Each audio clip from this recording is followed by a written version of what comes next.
Come. Alright, first and foremost, give all praise to Yahweh, Ba'ashem, Yahushai, Ba'ashem, Kakadash. the bonds and the apostles of great millstone that rule well. Shalom to you, brothers in the highways and byways. When the works sincerely and faithfully and continually fighting that good fight of faith. Lord willing, we're found in that number to be delivered.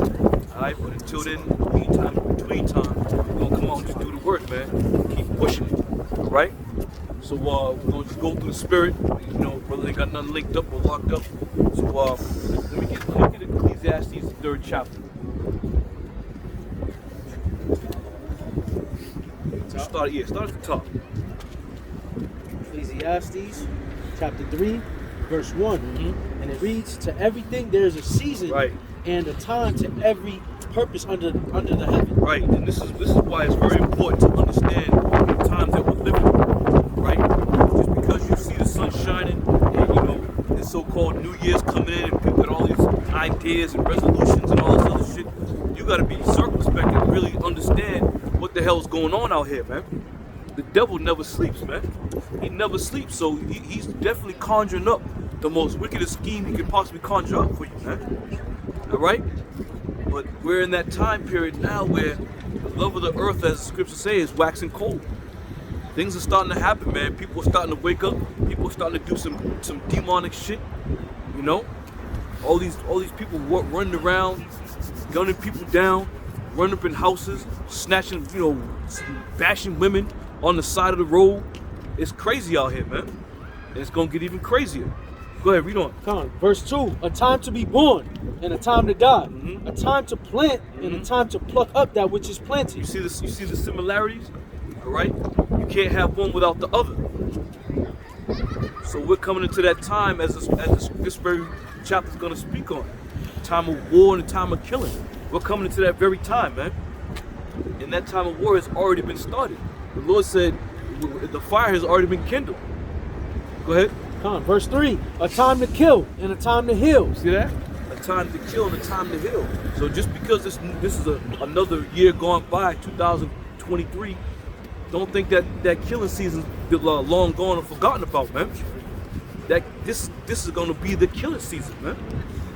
Times that are gonna be upon us, whether it be the government, whether it be the military, whether it be the nigga on the block. Everybody got that killing spirit on them, man, because people are fed up. People are on the edge, man. People are on edge. This new year ain't gonna make no goddamn difference how one's, you know, happiness is gonna draw out. It's all dismal from this point forward, man. Go ahead. A time to kill and a time to heal. Go ahead. A time to break down and a time to build up. Go ahead. A time to weep and a time to laugh. That's right. We're not in the time of laughing right now. The time of laughing is long gone. The time of mirth is long gone. All right? Now it's time to get serious and be ready and be on the ready at all times. Because you just don't know what's going to go down, man. Go ahead. This is 2nd Ezra 8:62. Yep. It says, these things have I not shown unto all men, but unto thee and a few like thee. Then answered I and said, behold, O Lord, now hast thou showed me the multitude of the wonders which thou wilt begin to do in the last times, but at what time thou hast not showed That's me. right. So the things that are going down right now, I mean, we as the prophets of the Lord, we've been blessed. Hey, shalom, brother. We've been blessed with the wisdom and knowledge and understanding, and have been given eye salve to identify some of the things that the Lord said that were going to be taking place in the last days before He comes. All right. So filtering that with what's going on in the world, we are close, man. Go ahead. Verse 9, 2nd Ezra 9. He said, he answered me then and said, measure thou the time diligently in itself. And when thou seest part of the signs past, which I have told thee before, then shalt thou understand that it's the very same time when the highest will begin to visit the world which He made. Right. You know, in the early years of being out in the highways and byways, some of the scriptures that you read, you really didn't put into full context until the time that we're living in now is now taking place. For example, as the brothers read, measuring the time diligently. We're getting closer and closer than we believe. So how more important it is to measure it that much more closely, and to watch and be more circumspect, and to identify the things that we have been warned about. You see, but the masses just ain't gonna get it, man. They ain't gonna get it. And it wasn't meant for them to get. So as we come out, we sharpen iron, as scripture say, iron sharpens iron. We teach one another, we watch one another, protect one another, we look out for one another.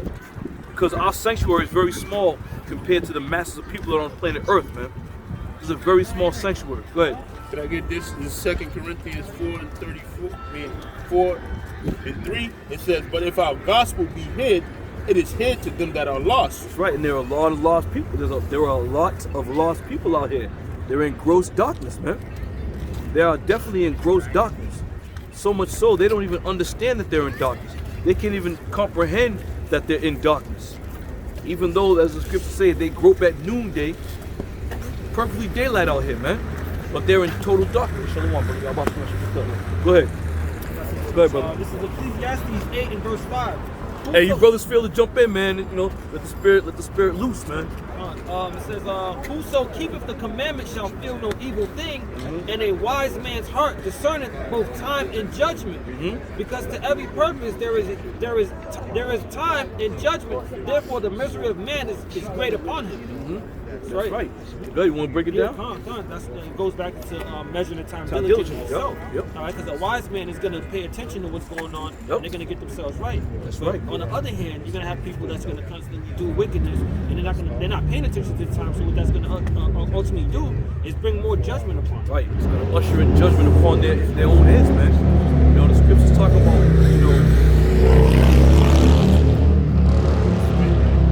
scriptures talking about being circumspect. Okay? That all ties in, man. Everything ties in. And now, I don't know what the Apostle Tahal, what the Apostle going to dub this year. He dubbed it already. What is it? The prophecies coming. And they coming, man. They coming. They're going to come without delay. They're definitely going to be here without delay. The Lord is going to make do on his word. As he said, what? My word will never go out void. So if the Lord's words are the prophecies, and the Lord is telling us his word's not going to go out void, these things are going to happen, man. Once again, it's just going to be that time period. I got a quick heading for the news article. This is North Korea leader Kim Jong-un vows to increase production of nuclear warheads expeditiously. That's right, expeditiously. Yes. Expeditiously. You know? Look that word up. Somebody look that word up. We understand what it means, but let's just read it. Because once again, they know what? They know that the time is short. So with the time being short, they got to move expeditiously. They got to put things in motion, man.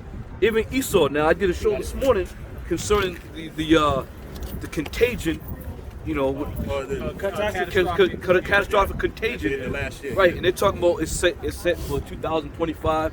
These devils are going to be moving feverishly, man.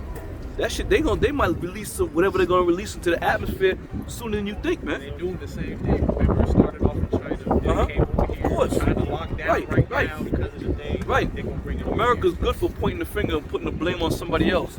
Start some shit elsewhere, then they let it trickle in. A nigga get on the plane, come over here. Next thing you know, Logan Airport is the source of ground zero of catastrophic contagion. You know? Oh yeah, and all those immigrants that they just allowed to come over Yeah, here. yeah, They use them yeah, problems. man. Yeah, listen, man. You gotta truly understand and have the vision of what these devils are doing, man. It ain't no real big mystery. They like to strategically set things up to make it seem as if they have nothing to do with anything. You know? Go ahead, brother. Oh, even to back up, this Yep. quick article, right? It says now they are warning that China's CV tsunami could spark a dangerous new variant that infects the world. That's it. That's it. Now, when you go and look at that video about that contagion there, when you look at the video, it has these individuals all around the table talking about, you know, what the effects are going to be, and they're talking about the primary affected people are going to be children, man. Yeah. But it already has been started. They already started it. So now it's just going to segue right into what their plans are. They're saying that going back to the when the kids go back this week, that everybody's got to be masked up. Yeah. That one too. Yep. Habakkuk chapter 2 verse 2, and the Lord answered me and said, write the vision and make it plain upon the table. Right. that he may run that readeth it. That's right. For the vision is yet for an appointed time, but at the end it shall speak and not lie. Right. Though it tarry, wait for it, because it will surely come, it will not tarry. Right, and these visions that we've been prophesying about, they're coming, man. They're here. Though it tarry, wait for it, because what? It'll surely come. You know, just like when Noah was prophesying. Noah prophesied about the skies opening up. You know what? It tarried for a long 100+ years. But you know what? It surely came. And it did. So we're on the same stead, man. We're in the same spirit. You know, we don't reaping benefits right now. You know, we don't get to, see a glimpse of what the kingdom of heaven is looking like. But there's a process that has to be done before we reap those benefits, before we become joint heirs with Yahweh Shai. That's right. We ain't just, people think you come in, you find the Lord, and you just all of a sudden your life is just gonna be a 360-degree change. They walk around with this fucking look on their face like they've entered into the kingdom, man. It's Christians. Christians believe that. Yeah, of course they do. They don't understand anything. They glazed over 24/7. Yep. And everything about prosperity. Yep. You know what I'm saying? Yep. Which is not going to save you, because in order for the end of this world to come, all that has to be shucked out the window. That's right. And it goes in Ecclesiastes, the 12th chapter. You see what I'm saying? That has to be out of here. Yep. There's no more prosperity. Everybody's going to be on the same playing field. You know, Right. That's going to be hunger, starvation, and gnashing of teeth. Right, man. right. Let me say this to that. Brother said that we're gonna be on the same playing field. Even these so-called rich, so-called Jakes that are out there, they walking around and Jay-Z's and Beyonce's and all. They're gonna be right down. They're gonna be at the bottom of the barrel, man. When you read King Alfred's plan, right? When you read and understand that, they're basically telling you any nigga, I'm gonna use that term, any nigga that's involved with their system, they're gonna be ushered right out of there. They're gonna be ushered right out of there and put right to the bottom of the barrel. So these people who are running around talking about we got money, you get, this, that, and the third, they out of here. They just don't know. They think Esau's their friend. Esau's not gonna protect you in that day, man.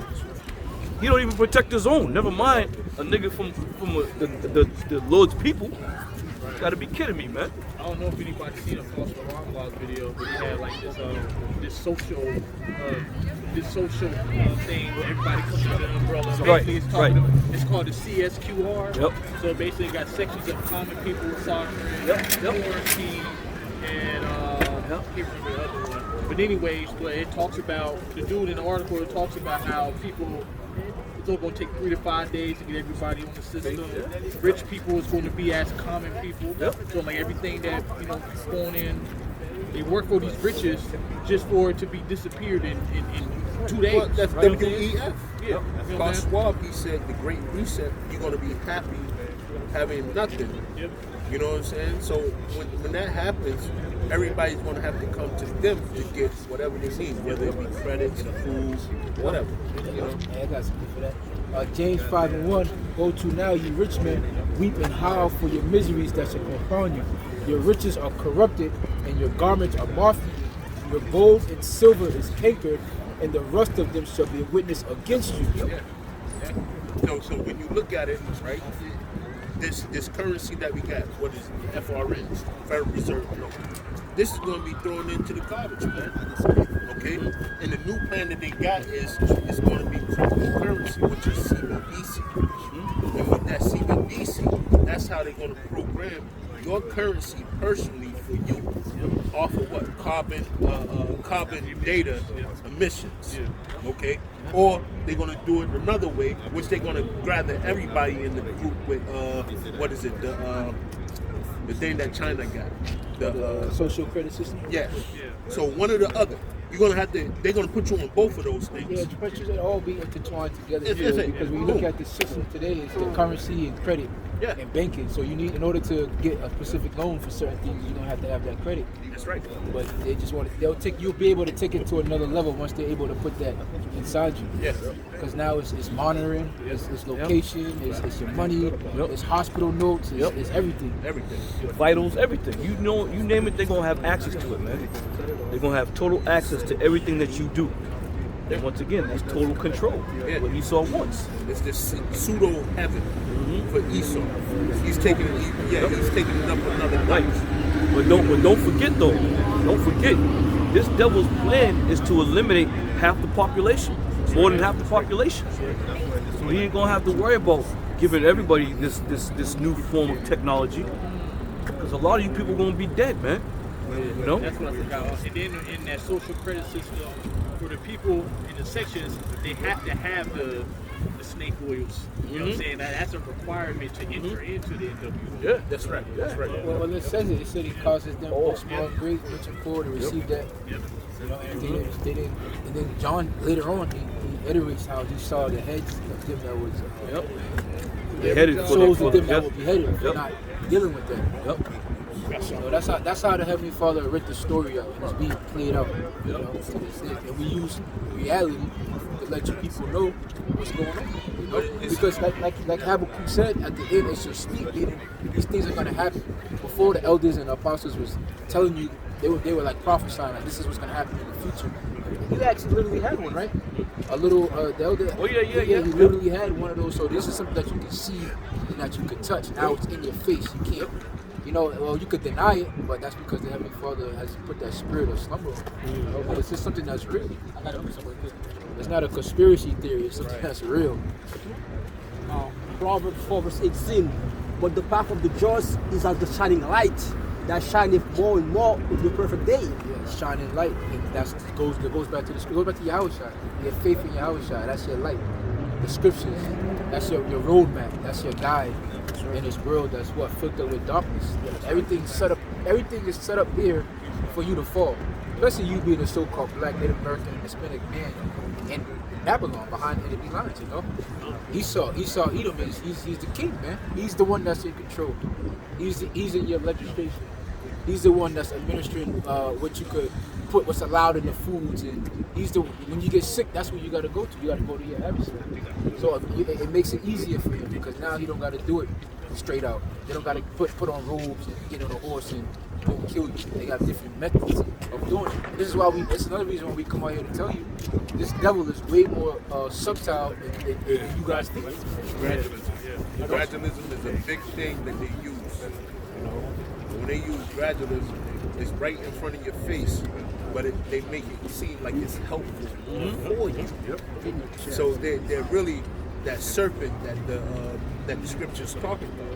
You know, just like he told Eve, surely you should not die. You know what I'm You saying? should not surely die. You surely should not die. You know, so with this ease of comfort or microwaveness, you know what I'm saying? That's how they sneak in there and they bite you. He's a serpent. He He said, will bite you. he said, in the day that you eat it, the Lord said, the day that you eat, he said your eyes are open. He said you're gonna die.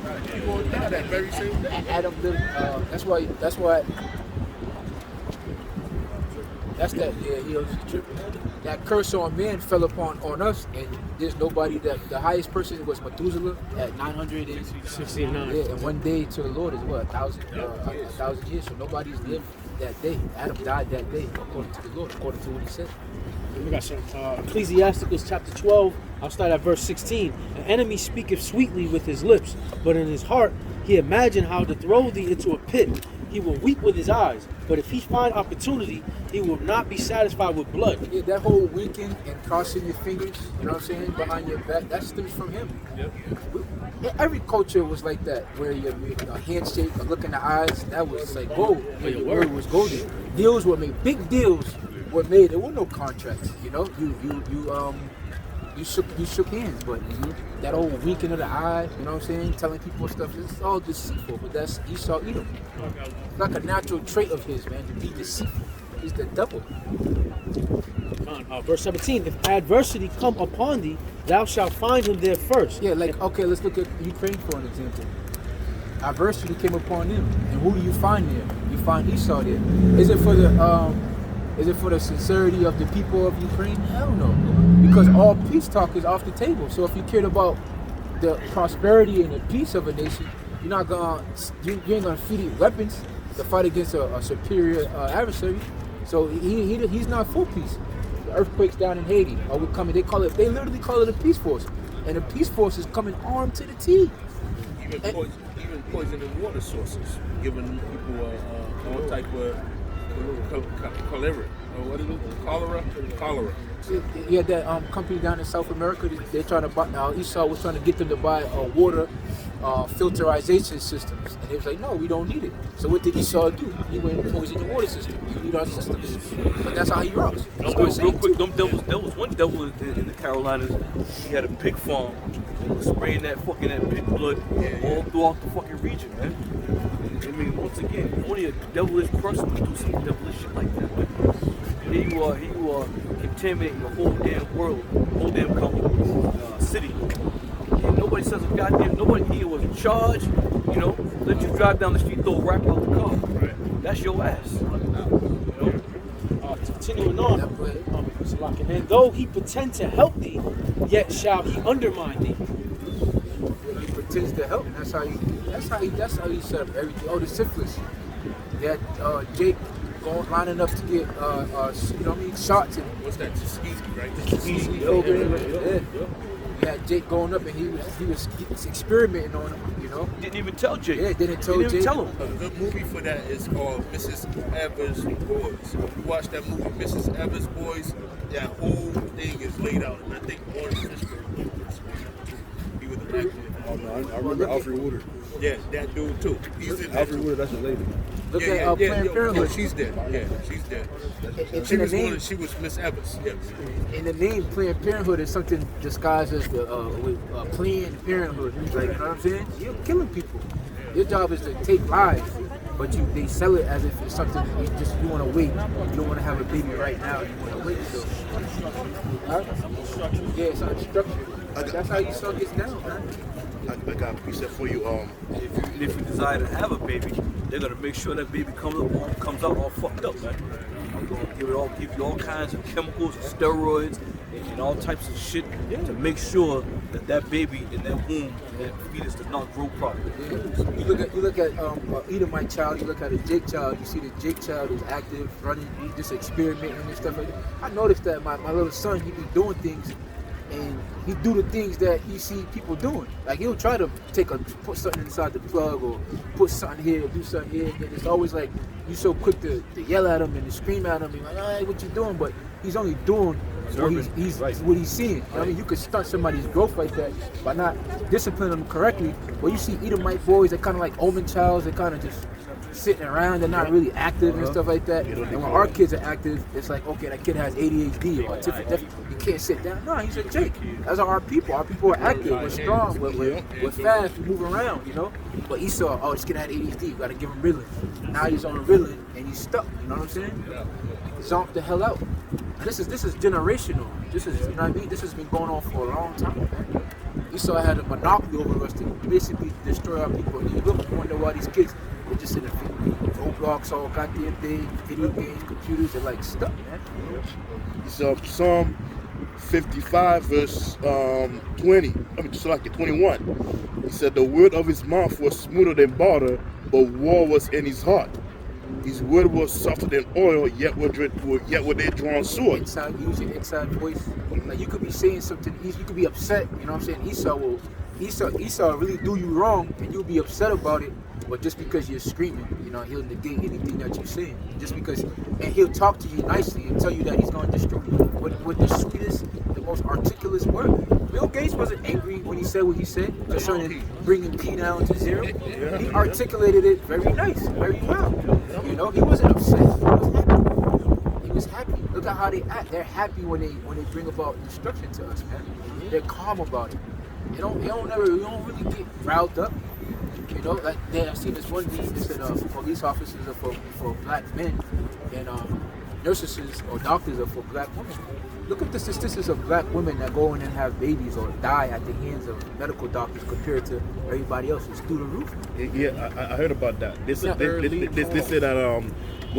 when a child is taken care of by a black doctor, they have more chance of survival. Yep. When a black child is being taken care of by a white doctor, they have less chance of survival. Now this doctor's not gonna come in your room like that, bitch. You know what I'm saying? Right. You little cunt. Yeah, you know.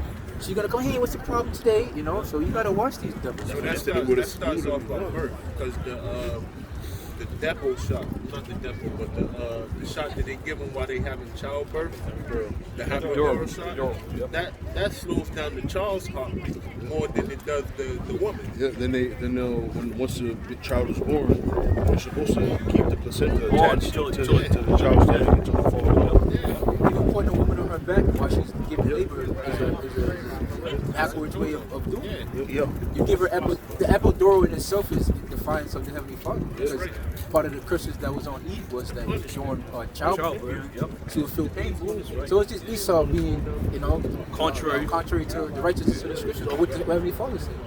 So epidural. So then when you come out, they got 13 shots waiting for you. And then you gun him down, and he stay. You feel the tension. You had that baby, you go to that hospital, and you tell them that you're gonna pass on that that shot. You feel the whole tension. They put the pressure on you. Let me say this. So when my twins were born, you know, they told us before they came out they was premature. They said usually with the premature babies, they keep them in the hospital until the actual due date. So my boys were a month early. So the doctors told me pretty much be prepared to be here for a month because they're gonna keep them till that actual due date. I ain't got no problem with that as long as everything goes smooth. Sucking up all that insurance. Right. So one doctor came in, the white doctor came in. He said, "Okay, we're scheduled for this shot, that shot." I said, "No, we're gonna forego that, you know, for right now." She was appalled. She was like, "Well, the pediatricians of America, whatever the hell she said, recommends that you." I said, I understand what they recommend. I said, but me being the father, we're gonna forego that. Lord and behold, we were supposed to be there for a fucking month. We was there for a week, and they threw us out of there, man. They threw us, no bullshit. They threw us out during the fucking snowstorm. Oh, we gotta go. I said, what? I said, listen. I said, I gotta talk to somebody here. I said, I was told because they were premature that they're gonna be here for a month. And now all of a sudden we here for a week, a day shy of a week, and now we getting thrown out the fucking hospital? Well, we feel that, she said, we wouldn't do anything that would jeopardize the safety of your children. Bullshit. And we feel that your children, now mind you, they had the fucking, the PAPs on there, the breathing apparatus on both of them. The heart rates was all over the place. But once you fucking deny their fucking services in any shape or form, you out of here, man. Now, does that sound like a person that cares about the health of your children? Right. They couldn't get circumcised either, right? No, they did, yeah. But for mine, they said since he ain't take the vitamin K shot, yeah. Well, I argued that. I argued that, and I won it. So check this out, right? So there was some so-called Jewish lady was the doctor, right? Real quick story. So she comes in, she says, "Do you want to go? You want to go and watch?" I said, "I'll go. You know, shit, my boys, I'll go." And then she when she saw that I was all about it, she said, "Oh no, it's best that you don't." Okay, so she fucked up on the circumcision. So when I called back to the hospital, I'm like, "Listen, I need to talk to somebody because my boys' circumcisions aren't done right. They still look like they need to be circumcised." The fucking bitch asked me, "Do you know who the doctor was?" So I said, now I don't know who I'm talking to. I said, I don't remember her name. Tall, blonde lady, fairly probably mid-50s maybe. She said, "Oh, that's strange because I'm the only one that does it here." What did it you? That's what I'm telling you, man. I'm telling you, that whole shit had me hot. That whole shit. So long story short, we had to have him research at a different place, man. She was so-called Jewish lady, but I knew she fucked up on purpose though. You know, that's the devil for you. Spiteful. Oh, of course they are. When I brought my son to the hospital and told him that he wasn't vaccinated. This lady was so mad, man. She came and look, we gotta do this, we gotta do that. I said, look, you ain't doing none of that to my son. You're gonna get out of here. She said, I'm gonna call DCF. I said, lady, you can do whatever you want. You take my son. I'm about to walk out of here. Goddamn right. I go home. We sleeping. Middle of the night. Who's at the door? DCF. Comes in, I'm just trying to figure out what's going on, this, that, and the third. And that's what you deal with when you're here, man. Yeah. I looked that man in his face, I said, look, as a man, I wake up every day, there's work, family, and faith, man. I wake up every day and do the best I can to take care of my family, you know what I'm saying? I'll never put my kids in harm, but as far as what this lady's trying to do to my son, it's not happening. They can't explain to you why since these vaccinations have been given to children all these negative effects have spiked up Right. dramatically. They can't explain it to you. You And know? then they're trying to give you shots for something that they might do. Like hepatitis is like for people who do drugs. Yeah. and Well, sex. that's what they said. I said, Yeah. well, I don't. She said, I asked her hepatitis C. I said, well, lady, how do you get hepatitis C? She said, well, it's through blood transmission, such as sharing needles or sex. I said, I don't think my baby's gonna be having sex anytime soon. Nobody gonna. Y'all the only ones that trying to stick them with needles. So I don't think my baby's gonna have sex. So I'm gonna pass on that hepatitis C shot. And ask them about herd immunity. On how you just the whole point of giving these shots is to reach herd immunity. On these shots that they're giving your baby, they've already reached herd immunity. So I tell the doctor, thank you for reaching herd immunity, but my son doesn't need it because we already reached herd immunity. So I'm gonna pass on this diarrhea. Something for Diphtheria. I don't know what it is, but basically for diarrhea. You know what I'm saying? But if you got the runs, you got the runs. I'm fine. Yeah. Job 13:4. But ye are forgers of lies, ye are all physicians of no value. Physicians of no value reach herd immunity where you're trying to stick them. You admit that the only way you get Hep C is through sexual transmitted or through sharing needles, and you legit are the only ones. They try to draw all kinds of tubes of fucking blood out of your fucking child every day. Like you can't convince me that they're not taking my children, these kids' blood, sending them to fucking Kim Kardashian's getting her dose and wiping it on her face for her medical or whatever cures. And you got all kinds of these vampires and Bohemian Grove drinking adrenochrome. Nah, we ain't participating in your fucking bullshit no more. Why? Because y'all are physicians of no value. No value. You go to the hospital, you can get a can of soda at the hospital. You can get stuff that's bad for you. That shit increases your prostate cancer at the hospital. Make that make sense. Go to the dentist. They tell you stay away from candy, but they're gonna give you that shit. Or they'll give you some fluoride fucking shit on your teeth. Oh yeah, fluoride. Yeah. Right. Yeah, and they'll advertise it as if it's good for you or has fluoride in it, active ingredient. And that's good. No, that's not good. Fluoride is a poison that they couldn't figure out what to do with it. So the best thing that they did was let's dump it in the ocean. Right. It'll dilute it. Nah, they use it. They use it on them Germans. Them Germans use it on them so-called Jews and whoever else in prison. It was making them delirious, like giving them heavy doses. Yeah, toxin. That's basically what autism is when you got heavy toxins in your brain and your body. But that's what they want to do. And they want to, look at them. Oh, Habakkuk, look at them. They give us the coolery. Look at these kids. Look at these gangsters. Look at these deadbeat dads. When you set the system up, that's right. I got some. Isaiah 14:14. I will ascend above the heights of the cloud. I will be like the Most High. Yeah, that's their thought. They want to control who lives and who dies, man. You're a diabolical, sick creature. Sinister. Yeah, sinister. A sinister man to implement the things that you implemented and try to be like the Most High. Try to say who lives and who dies. You know, or that the population is too much. It's growing. It's getting too much. It's all according to Mount Nubian theory, and that's what the population. But then you also have to realize that Esau, he's building a left-hand world, so it's of Satan. That's it. The pseudo world is Satan. What we got is the world of righteousness to come, which is the true way of being. You know. And this dude, he's just pushing falsehood after falsehood after falsehood. It's not going to work out, man, because only a lie can only live forever. So long, man, before it dies. Diabolical demon. Raging homosexual. That's what Esau is, man. A raging homosexual with Like power. yesterday, they showed Tom Brady kissing his son. His son's probably like 13 years old. Who wants their son at 13 years old sitting in your fucking lap? No man wants that. At the poolside, you got on swimming trunks. Swimming trunks. But your son is sitting straight in your lap and you kiss him on the back of his neck and on his head. That's not right, bro. That's not right. That's not right. My son is not sitting on my lap at no 13 years old. He getting punches in the head and talking about sit your ass down. That's not acceptable.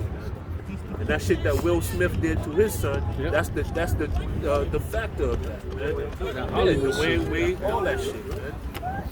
Men are not to be squeezed like that. You watch that movie 300 when they send Leonidas to the fucking camp. He left at 9 years old. There was no more hugs and kisses. And look how bad that man was in them fucking wars, man. This place is backwards, man. It makes hormones out of fucking straight males. It's acceptable to all the women. They want to sleep with faggots, man. Niggas that shaved up on their eyebrows, straight cut beards, and don't know how to treat a woman the right way, man. This shit's sickening, man. The Lord's coming back to dispel all this shit. I got one, Rick.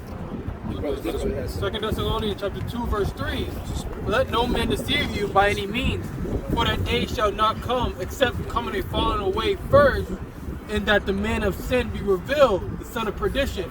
So, and the sin is what? Sin is a transgression of the law. This is when he pushes, and he's being revealed. And we damn sure fell away, man. Our people. The Lord said, until thou be destroyed, that's exactly what he did to Jacob. He destroyed our people, man. Who imposes and exalts himself above all that is called Yahweh. Yeah, pictures from the pictures of Caesarea Borgia, to them being in the Holy Land, proclaiming to be the people. You know, for them trying to choose who lives and who dies. What? So, or that is worship, so that he is he as Yahweh sitteth in the temple of Yahweh, showing himself that he is Yahweh. Yeah, go ahead, Brett. Remember ye not that when I was yet with you, I told you these things, and now that ye know what withholdeth that he might be revealed in his time. He's being revealed in his time. You know. For the mystery of iniquity doth already work. Only who now will let until he be taken out of the way. The Roman Empire was in, the Romans were in power during that time. So that mystery of iniquity was in works already when Paul was writing. Right? And in America being that extension of that Roman Empire, you know, that rebirth. And this is where we're at. And we're at the end of Esau's rulership. Yeah. We're at the end of his rulership. And then shall the wicked be revealed, whom the Lord shall consume with the spirit of his mouth, and shall destroy it with the brightness of his coming. The spirit of his mouth. Well, it tells you that he destroyed them without without head. Well, it's going into he said, which is like unto the law, which is just righteousness. Because if you're wicked, right, and you have people that's in power that implements righteousness, you know, you're gonna be destroyed by what? By the law. Mentioned too. That's why it makes sense when it says that that fallen away has to come first, and then the man of sin being revealed. Because you know, once we was in one accord, we was following the law. Now that the Lord had to basically discontinue us from our heritage, Esau has something to play on, which is our weakness, the curses. Put no snares in front of Jake, constantly.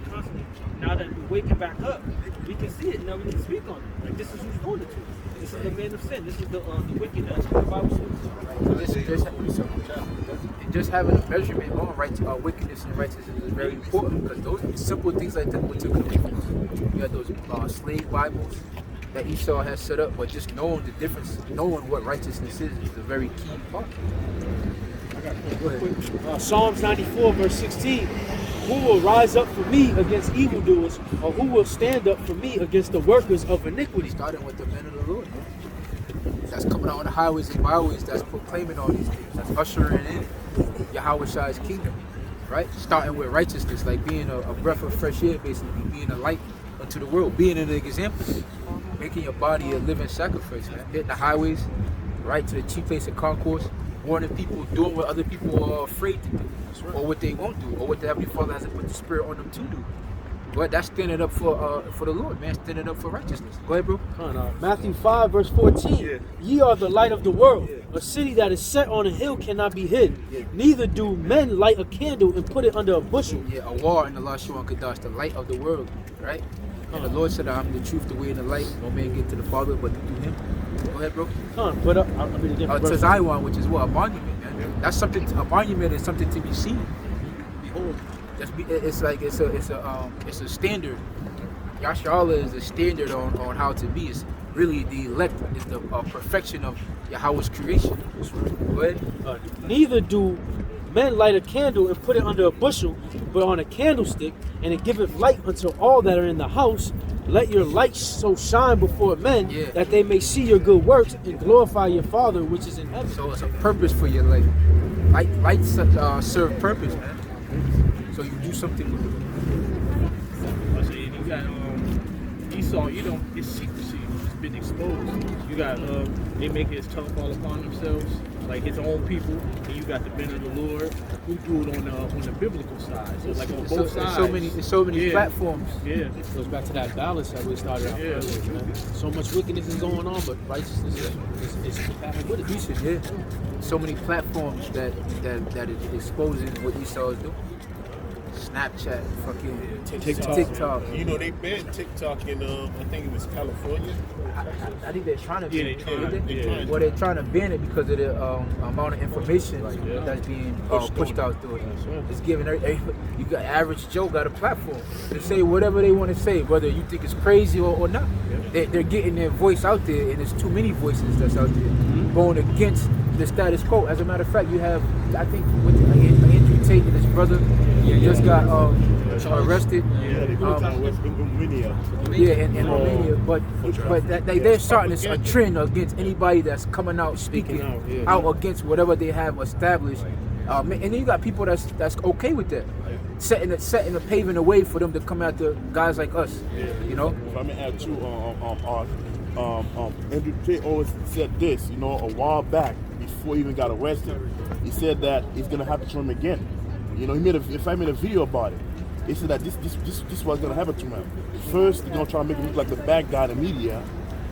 Second, they're going to arrest him, and the third, he might take his life. Right, because it wasn't just with Andrew Tate, but that's how the Illuminati, that's how they operate. Anybody that has any type of influence on the people, they're the ones that coming after. They ain't coming after a nigga that got 2 views, you know, who's speaking something important but got 2 or 3 followers.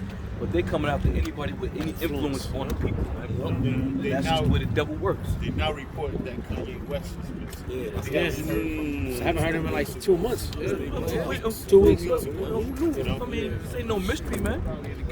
No mystery. What happened last time, you know, when you get out of line, you know what I'm saying, they said they drag you. You got these handlers. They drag you up. That MK Ultra, I think it's not a joke. You had one of his managers was like he's talking about like CIA operatives that was dealing with this stuff. So this is like high level witchcraft that we dealing with. Hey, real quick, he mentioned that on his Twitter. He said that Get Out movie was about him. Yeah. It was a documentary, man. It wasn't no fictional. Right, but that's a real thing that's going on. They've been doing them type of operations since like the 40s and 50s. Of course. Like so, it's called like Operation Popeye, Operation. Yeah, they got so Operation many that. names. You had this guy back in the day when Stephen A. Smith first came out, and he was talking about like basically these sports stars that was multi-millionaires doing things, you know, for black people in the black community. And Stephen A. Smith was like, you know, they got all these programs out, and the guy was like, come on, Stephen, you know, don't play crazy. Oh yeah, I just seen that. You know when I mean, yes. He said, look, man, when you automatically, he said these rich kids are surrounded by white people. You know what I'm saying? Whether they're coaches, what they call it, accountants. They get them accountants. They get them what's those called, agents. You know what I'm saying? So the agent is telling you what deal to sign. The accountant is telling you where to spend your money. You know, you got all these Edomites around you that's influencing you to do certain things and be certain ways, man. But we don't have sovereignty here. Just since you mentioned that on like the sports, you have to get an agent. That's why Lamar Jackson, I don't know, he's getting through ridicule because he wants to represent himself. He don't want the Khazar handler telling him negotiating his deals. He wants to be the one to negotiate, and he's getting flagged. You see, on social media. LeVar Ball. LeVar Ball is ridiculed basically for. He didn't want his son to sign with Nike. I got the big baller brand. I got my own brand. He wanted to be in control of his own. But they tell you like, oh, we're the black dads. But when the black dads are in play, they say he's doing too much. He's doing too much. T.I. being concerned about his daughter's virginity. That was a thing that we did.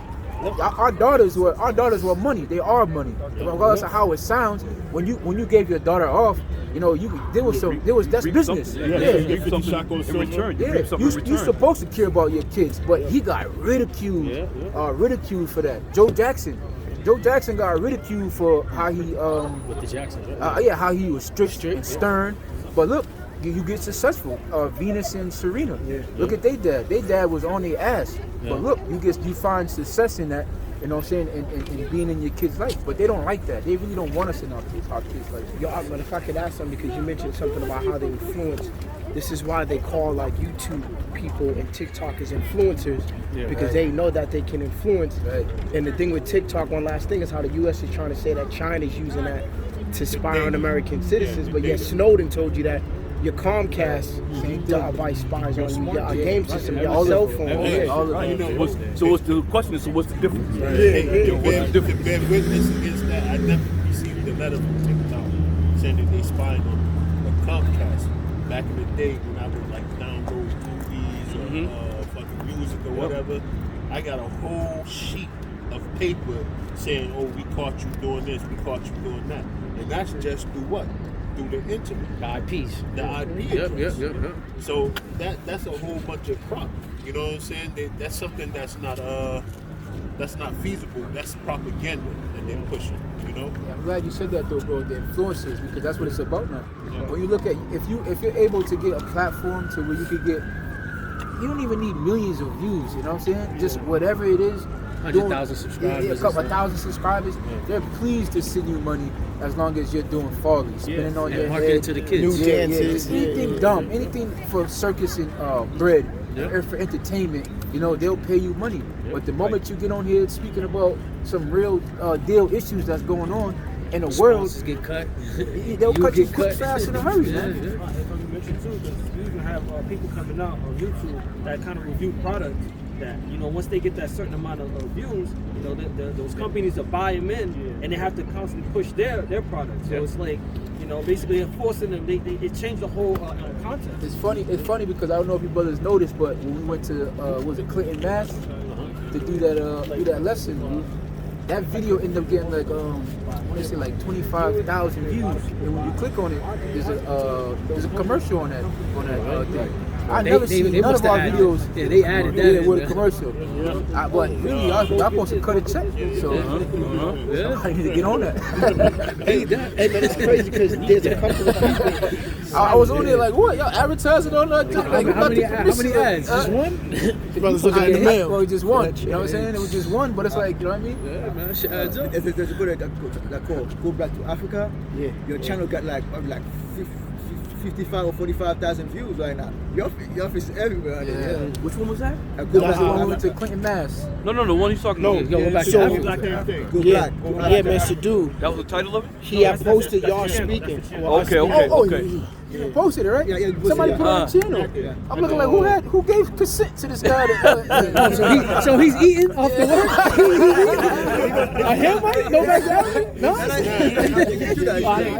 Jake, but you know what I'm saying? He monetized his shit. Yeah, so he's eating off my So, work. but in that very same day, he got like 14 million views off of our when he posted I didn't some give 4 consent. years ago. Tell him We gotta send him an email. You got to go check the records now. Cease and desist. Cease and desist. Cease and exist. Yeah. Someone get Kazar lawyer on the job. This is Uncle Numbers. Esau, Uncle Amalek. This is Numbers 23 and 23. Surely there is no enchantment against Jacob, neither is there any divination against Israel. According to this time, it shall be said of Jacob and of Israel, what hath the Most High wrought? Yeah, once you get this wisdom, like that enchantment that they try to implement on us, and you see right through it, man. It's like, and it's like, like you wonder, like, damn, is Esau getting sloppy, or just the world just getting dumber and dumber, man? You argue with these people that talk about what's going on over there in Ukraine and Russia, and it's like, yo, do y'all realize the same mainstream media that told y'all, you know, Saddam had weapons of mass destruction? It's like every generation or every other year they're able to lure you people into a war, no matter what it is. No matter how tired you think America is, or how much money it is, or whatever, they always seem to lure you people. But it's that witchcraft, it's just those enchantments that they use to do so. People be supportive. Yeah. People ride around with the Ukraine flag. Right. After a while, it's just like, yeah, go America, and it's like y'all don't even know. I don't know what's going on. You don't know nothing about the Minsk agreement. Y'all don't know nothing about the coup that took place in 2014. Y'all don't know nothing about them running up on a or nothing. I know in Cuba when Kennedy was in office, and the Soviets had those missiles in Cuba, it all made sense, right? Yo, move your shit or we gonna go in that motherfucker. What did the Soviets do? They moved it. That's all Russia is saying. Like, why y'all trying to inch up on our borders? But instead of moving it, they doubled down. Here's 13 billion. there's another 13 billion, up to what, 11 or something billion dollars being sent over there. And 45 guaranteed this year. And it's nothing to America. It's just business as usual. That's why America's gonna be destroyed. It has to be destroyed. And when it is destroyed, you can't say nothing. You can't. You deserve it. The Most High is making it clear, right, that once the destruction of America comes, it was very well deserved. It was something that needed to have happened. In order for prosperity to take place in peace and harmony, America must be destroyed, man. In order for us to be happy, these people have to suffer, you know? In order for us to live, they have to die, you know? For us to be free, we can't be free together, you know what I'm saying? We can't, they have to be in chains. In order for us to be free and to be sovereign, these people gotta go, they gotta be taken down. It's that serious, man. We can't just live together in peace and nah. No, because you think you can, you know what I'm saying? After slavery, we just look, man, we just want to be left alone. But they can't leave us alone. Redlining and segregation and food stamps, and they just can't leave us alone, because if they leave us alone, we prosper. They wouldn't have any guidance to life. They don't know how to live. This is why they go around the earth taking other people's nationalities and cultures. They don't know how to live. So if for nothing else, they also need us for sustenance, to maintain some kind of life, to maintain some kind of when you look at even the so-called Constitution was built on what is it, the Articles of Confederation. Yes. Yep. So the Articles of Confederation was a document that the Magna Carta, all those things were established by so-called dark people or the Israelites, that were here in this country. So they even their ways of life, their laws, their statutes and penal codes, they need those people on that side and the other nations to learn how to do those things, because it's not in them to do. The Heavenly Father set up the Edomites to take. When you read John 10 and 10, let's read that. He designed them to take. He designed them to steal. Somebody else get Psalms 58. John 10 verse 10. Yeah. The thief come not, but for to steal, and to kill, and to destroy. And those are his only characteristics. He doesn't build. He doesn't sustain. Right? He doesn't improve. His purpose on this earth was to be the vessel to dishonor, and that's what he's done. So he needs these people on this side, right? And they're trying to make it obsolete. If you look around, they're trying to do little hip things and be cool, and, but they can't do it without these people. They had that commercial. I want to be like Mike. Remember those commercials? Yeah. Oh yeah. Had little Edomites coming in, laying up and doing all kinds of shit. Yeah.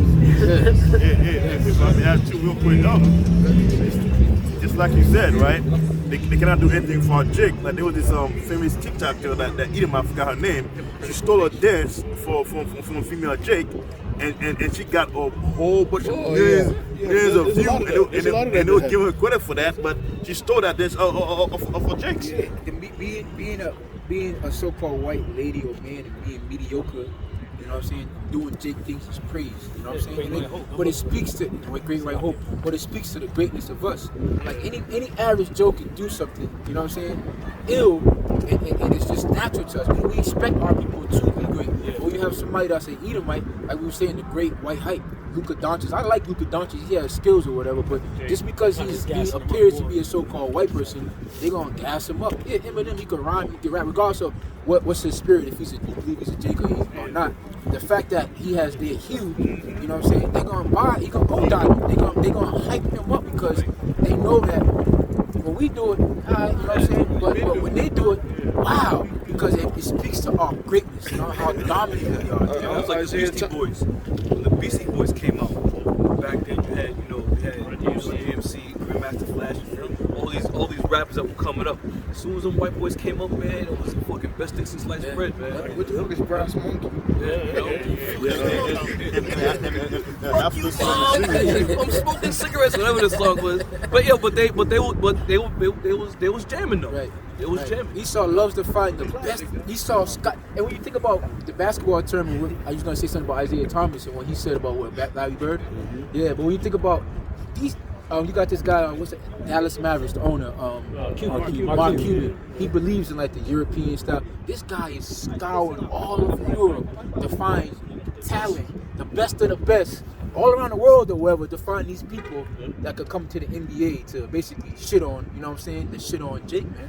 And it just speaks to how great we are, man. I remember too though. There was a saying that goes, what's something out from way back. Something I heard from YouTube. But this one guy said this about Larry Bird. He said that Larry Bird said this on an interview that like white people don't give competition, black people give competition. To help him out, he was saying, Larry Bird was talking to the sideline to the other teams like, yo, I feel offended. You gonna put a white guy on me? Because he had sauce. Isaiah Thomas basically got in trouble for saying that basically Bird is a little gassed up. He had agreed with what Dennis Rodman. I think it was a young Dennis Rodman that made the comment, and he agreed with it. Yeah, he agreed with it, and they kind of put it off. Let me say this too. He said if Larry Bird was black, he'd just be another player. Yeah, that's true. Let me say this too. A lot of people don't realize though, the college football realm, these southern states, they didn't have no black players. I think I don't know if it was Alabama, one of the first colleges that starting a black dude. All hell broke loose. But then they got another black player and another black player. Next thing you know, they was doing all kinds of great shit. And all these other white schools like, listen, if we don't get these black players in, we ain't gonna be nobody. Slowly but surely, you started getting all these black players, and these teams started getting, great reviews. Yeah, what's this school in Texas? Where they did a movie about it, Glory. I don't think it's Texas A&M. The first starting five, all black. Right? Yeah, when they beat what is it? Glory. Yeah, when Glory Road when they beat Kentucky. It was the first time an all-black team beat a school like Kentucky, which was a powerhouse at the time. And like the elder said, the same thing happened on the basketball side. But the crazy thing is, this was just in the 60s. Yeah, it wasn't that long ago. Great point. That's right. This was just in the 60s. And now you look at the majority of these college black players, man. The majority of these players on the field are black players. Well, you had the guy, I forgot what position he had in football, but he basically was speaking to how they had to hold on to certain positions in football, or else the quarterback, particularly the quarterback. Yeah. And that's why they down every black quarterback that comes out. Yep. Michael Vick did a year in prison for dog fighting. But Roethlisberger couldn't right. Sodomite a woman in a bathroom. Oh yeah, Brett Favre had a rape with since '97. But the point is that Jake got in there and basically transformed the goddamn game. Transformed the game. Running quarterback. Running agile, mobile, slick, shoot button, all this shit. You saw all running stiff up top, running stiff, sliding. Yeah, it's a reason why Jake was never allowed to do these things. Yeah. We think about it like, white people are racist. We never cite enough, or let me say it this way: modern culture never cites enough so-called white jealousy, man, and white and so-called white people's incompetence. We never cite that enough. I was watching a video not too long ago. He said he always thought it strange that when they would burn so-called black people, when you watch that, not watch it, but when you read that book Without Sanctuary, he said he always found it strange that they would cut their rod off. He said when the laws were when so-called black people were freed from slavery, the main thing that they harped on was black people can't be with white girls.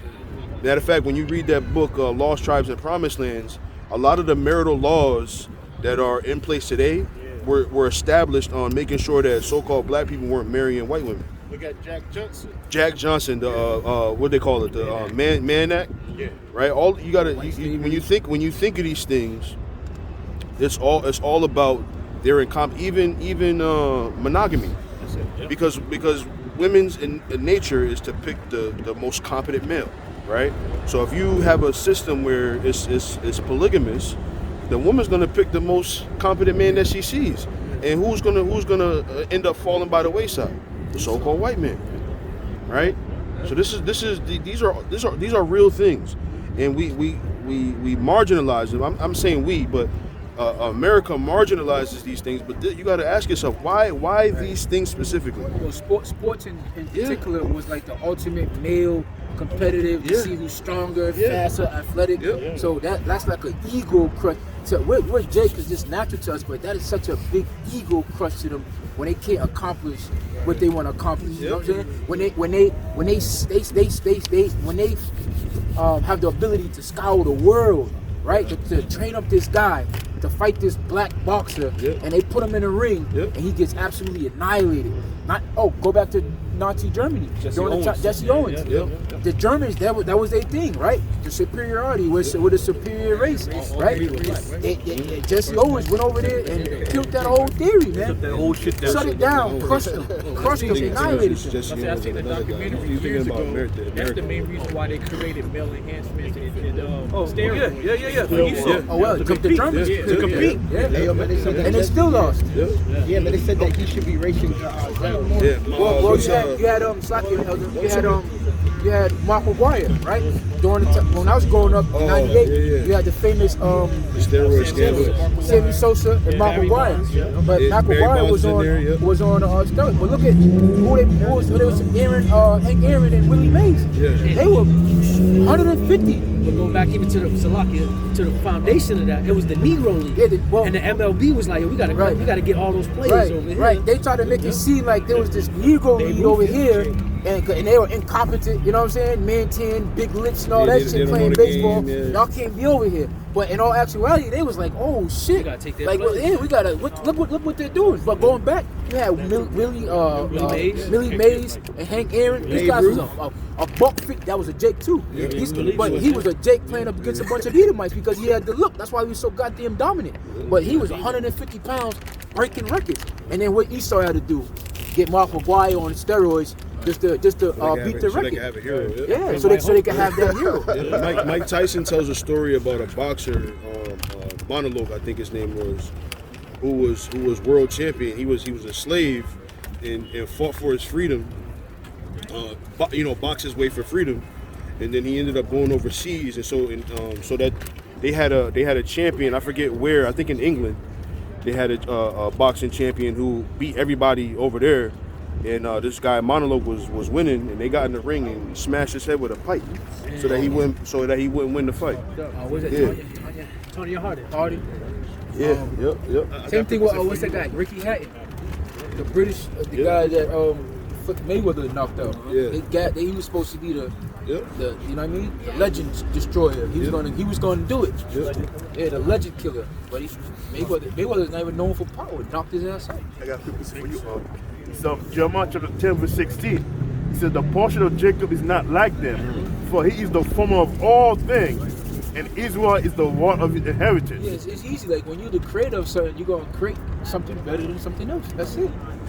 Like the Heavenly Father has a chosen people. He said, look, I'm gonna make all these people, they'll be extras, but these people will be main characters, and out of these main characters, I'm gonna make somebody that's stronger.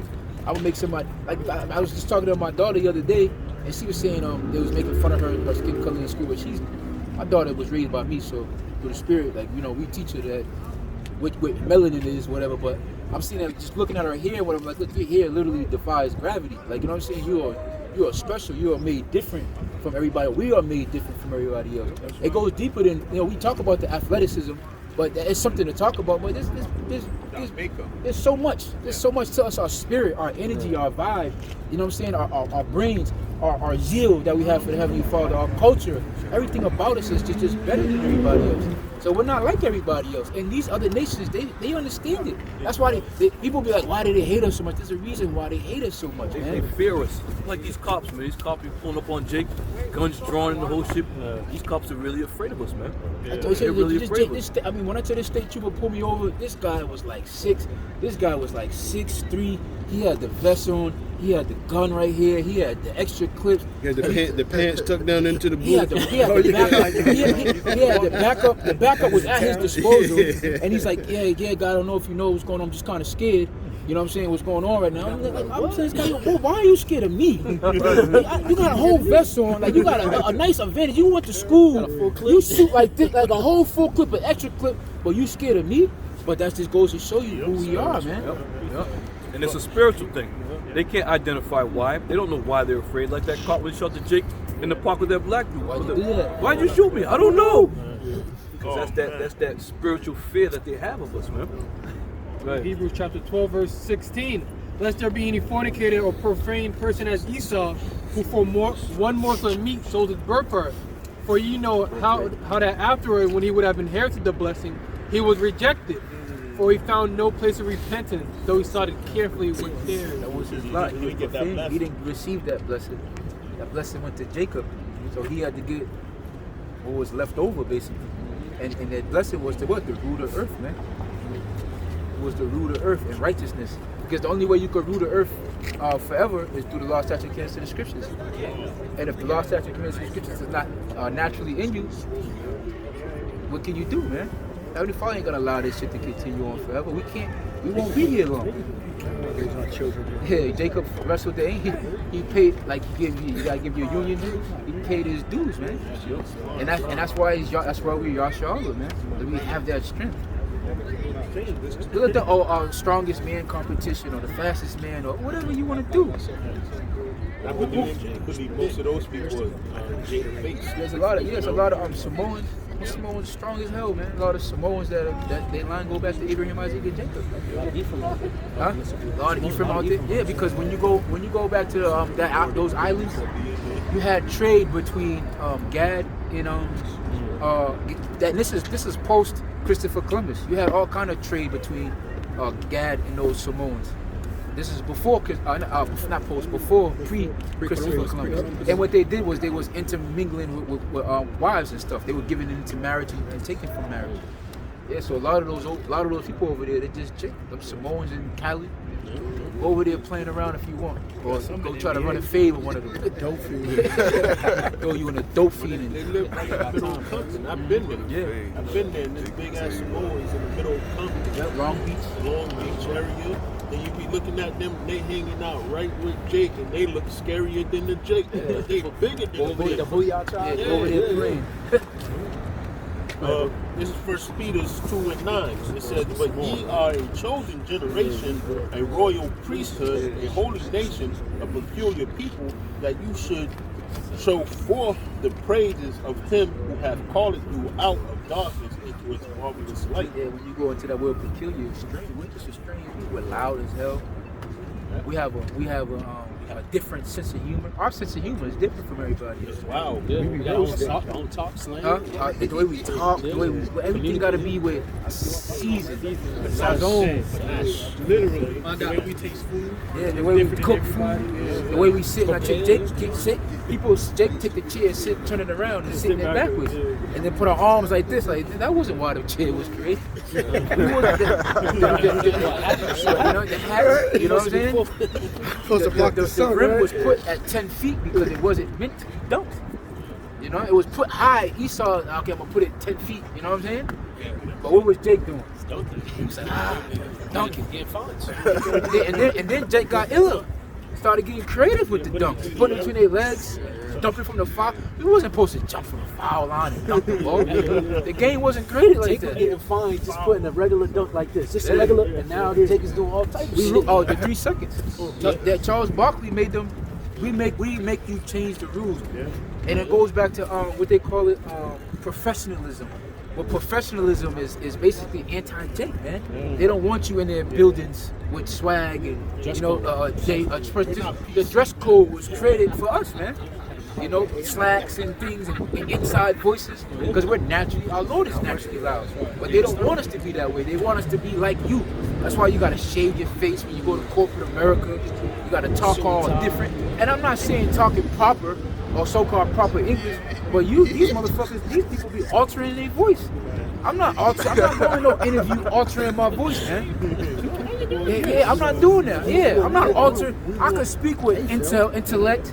You know what I'm saying? I can speak the right way. You know, I'm not finna alter my voice. Jake's being, especially the nigga woman. The nigga woman be at the job, she like a whole different character. But she'll jump out of character every once in a while for a Jake come up. She see the way she treat you. You know, nah, man, be yourself. Can you read that for me again, Bubba? I got definition for peculiar. Thank you, bro. Go ahead. You got it, brother. Yeah. It says strange, odd, unusual. Yeah. So the words are unusual, odd, funny, bizarre. We're only strange because when we're around each other, or if we were solely, if all the tribes was around each other, we'd just be normal, right? But once you add Moab into the mix, they're extremely strange. Fucking weird. Like, look at Elam. They're just fucking weird, man. They're weird people. The way they look, the way they smell, the way they talk. You know what I'm saying? Everything about them. How the man sit down and cross his legs. Yeah, the gods that they worship, you know, the things that they do is just weird. And that's why we're better off away from them. You know what I'm saying? Talking about superiority, the IQ system. Yeah. Oh, well, the IQ system was basically made to pseudify what was intellect, man. Yeah. And intelligence is only based off of what you do with it. Right. Yeah. So if your intelligence has got you in a goddamn the lab, making Ebola or split atoms to make nukes to destroy the world, that's not intellect to us, man. That's why the scripture said the wisdom of this world is foolishness to Heavenly Father. And intellect is how can we harvest the ground the right way? You know what I'm saying? Or how can we bring life? How can we add? How is intellect rising, but life expectancy rate is falling? That don't make sense. You know, intellect is solving problems. You know, making things better. That's what innovation is. Innovation is taking a creation of something that's already created and making it better. You know, you people that are in power, you are not doing that. And the proof of that should be, it's just in life expectancy. Since 2022, the so-called black man lost 3 years in life expectancy, man. So they're doing what they want to do. You know what I'm saying? Which is to kill us, but we got to do what it is that we got to do to counter that, because we're all about what? Life. Yahweh is what? He exists. So we want to live. But it's even falling on our enemies, because Esau, Edom, you know what I'm saying? They're dying faster than they're being born. Yeah. Born in what? 26 states. Yeah. But that goes into the curses, man. You know, committing suicide, not having babies, you know, or opiates. Opiates is running rampant through Edomites communities, fetty, and it's destroying them, man. Or homosexuality. But they think they're smart when they go and create GMOs to try to make food better, and it's killing them too. You know, and they're making food better, right? That's one thing that Esau doesn't believe in. They don't believe in collateral damage. They believe in causing. We want to live, man. What you had yet? I got 1 Peter 2:9 again. It says, "But ye are a chosen generation, a royal priesthood, a holy nation, a peculiar people." Well, holy a priesthood. That priesthood goes back to what? The Levitical law, which is teaches us how to live, man. These people want to stay far away from that, man. Go ahead, bro. In holy nation, a peculiar people, that ye should show forth the praises of him who hath called out of darkness into his marvelous light. Yeah, show forth the praises of him. Who's going to do that? Esau?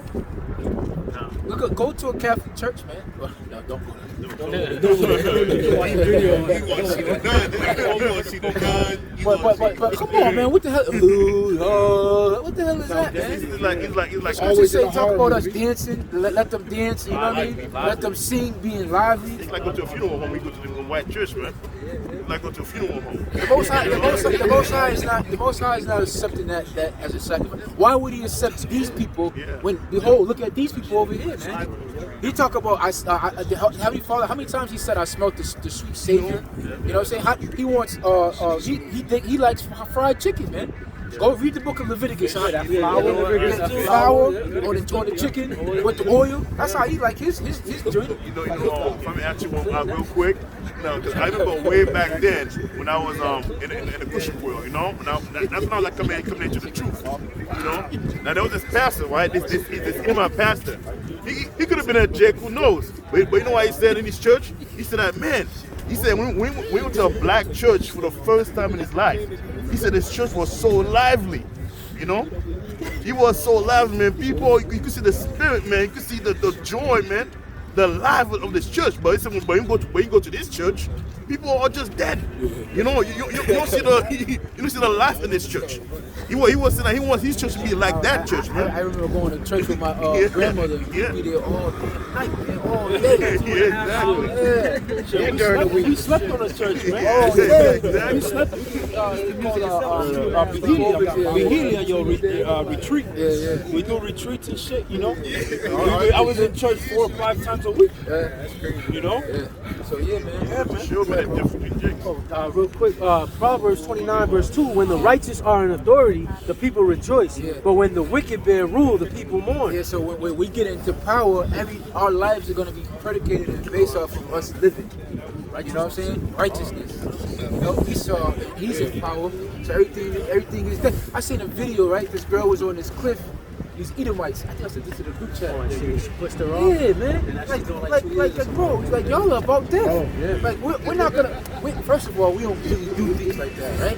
But like, I'm gonna push my brother or push my friend off of a cliff, laugh and joke about it. Well, she had broke 6 ribs and broke 6 ribs, man. But that's what they do. They do like these pranks. They go to college. They do these pranks that are like damn near death, life, or weird. Russian roulette is a perfect example.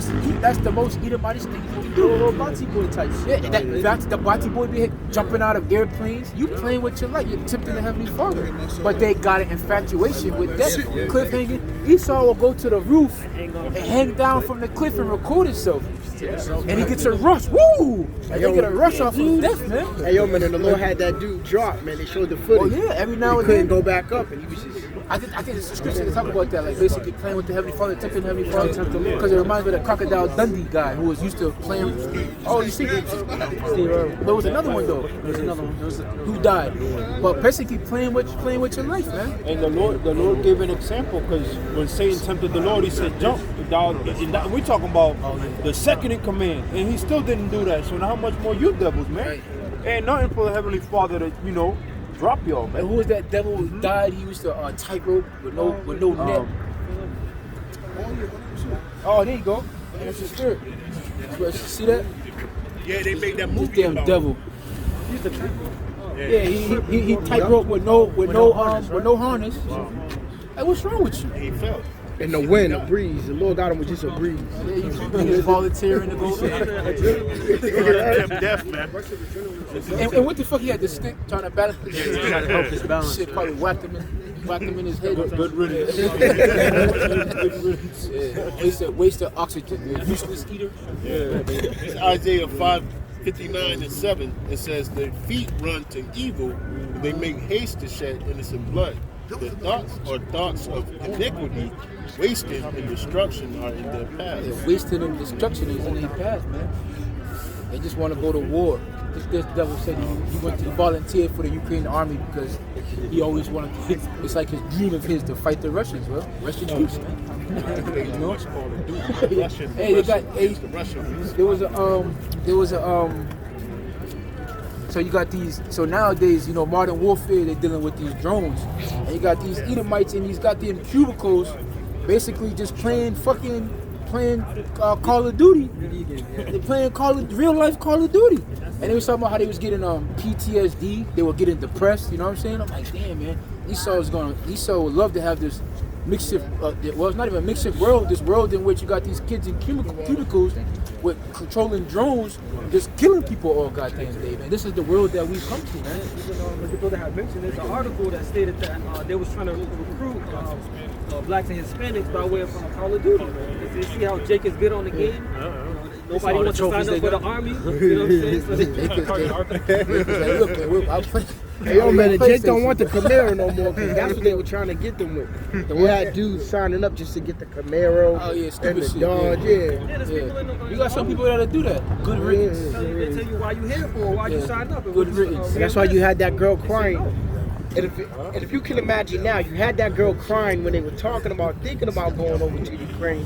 Imagine now when they're about to put boots over there. They must be crying. It was this girl. She was on TikTok Live, and they just be over there dancing, just doing all kind of folly. These bitches is twerking in army fatigues. And I'm sitting there typing like, you know you're in Poland? She's like, yeah, we in Poland. I'm like, yo, you know you front lines, bitch. Like when shit pop off, like you are front lines. Like Esau put you on the front, like, you know, but our people are stupid, man. Look up the rape. Brothers can find an article. Look up the rape. You have a 1 in 4 chance of getting raped when you're dealing with Esau's army. You think they tell you that when they sitting you down recruiting you? That you got a 1 in 4 chance. You got a 25% chance of getting raped by your own people. It's true. By your own people. It's true. There was this the female that Jakes, you know, who went in the army, you know, and they found her dead, you know, in the army. But not only that, the father went to do a thorough research and found out she was raped too. You know? Yeah. She was raped. Yeah. This is an article from the military.com. And this is from the source itself. Yeah. Sexual assaults on female troops reach highest level in more than a decade. The percentage of women in the military who were sexually assaulted in 2021 spiked to the highest level since the Defense Department started tracking. About 8.4% of female troops and 1.5% of male. Even males are being assaulted. Yeah, because now you got trannies as fucking as top generals. So 35,000. 35,900. Yeah. But they want you to. But hey, if you go join Esau's army, good riddance to you, man. You're a fool, man. You're a fool for multiple reasons, man. They put Jake on front lines, man. They put Jake on front lines in the 60s. Why would you fight for your oppressor? Why would you fight to go across seas only to come home and to be told, hey, in the 60s, you couldn't get a housing off the GI Bill like your white counterpart did after you came back from World War I. Well, not the 60s, the 40s, after World War II. You know, so you couldn't participate in these things. Why would you fight for Esau's army? Why would you fight for his military? Yeah, man, that's something that Muhammad Ali has said. Like, why am I gonna go overseas and fight? Yeah, he said, if I want to fight you, if I want to fight somebody, I'm gonna fight you devils right here at home. Yeah, he said he don't see other nations killing black people. He says all I see is from my backyard is you guys killing us, man. Or the so-called white man killing us. I don't know if you brothers seen that testimony of the Marines. He was like, he was there. He was like, he was there. He was in Vietnam, and he said the dude to the left of him got sniped, and the dude to the right of him got sniped. And they told him like, yo, they was dropping bombs, literally, dropping notes to black men saying basically, black men go home. This is not your war. Like, don't fight this war. Yeah, man. Don't fight this war. It's not your war. But why would you fight for this so-called white man? Why would you fight for these devils? And fuck their military, man. If I may, I right to keep white supremacy going. You know what I'm saying? To keep Esau in power. Yeah, right. We looking for the destruction of this so-called white man. Why would you want to keep them going, man? Hey, if you want to know another statistic, Jake is overpopulated according to the military. In other words, our population, we make them more, so there's more Jake in the military than you think. So y'all are literally holding up this goddamn man's military. Go ahead, bro. Isaiah 13, verse. I'll get to the point. Verse 15. Everyone that is found shall be thrust through, and everyone that is joined unto them shall fall by the sword. Yeah, you join the so-called white man's military, man, you're gonna die, man. You're gonna die, and then ultimately, these people, the ones that's left of it, are gonna be the same ones that's gonna be jumping in fighter jets, you know, fighting the Howard Shire when you come, man. If I may add too, that's the lesson you should take in history, man. Let's look at World War I. How many Jig went down there to fight, you know, for this place, man, for this wicked place. And then when they came back from the war, they won't get all the benefit that they were giving out to Esau, who came back from the war. And there was this one Jake, man, I can't remember his name, but he was a hero. You know, he fought in French. Yeah, he fought in French, man.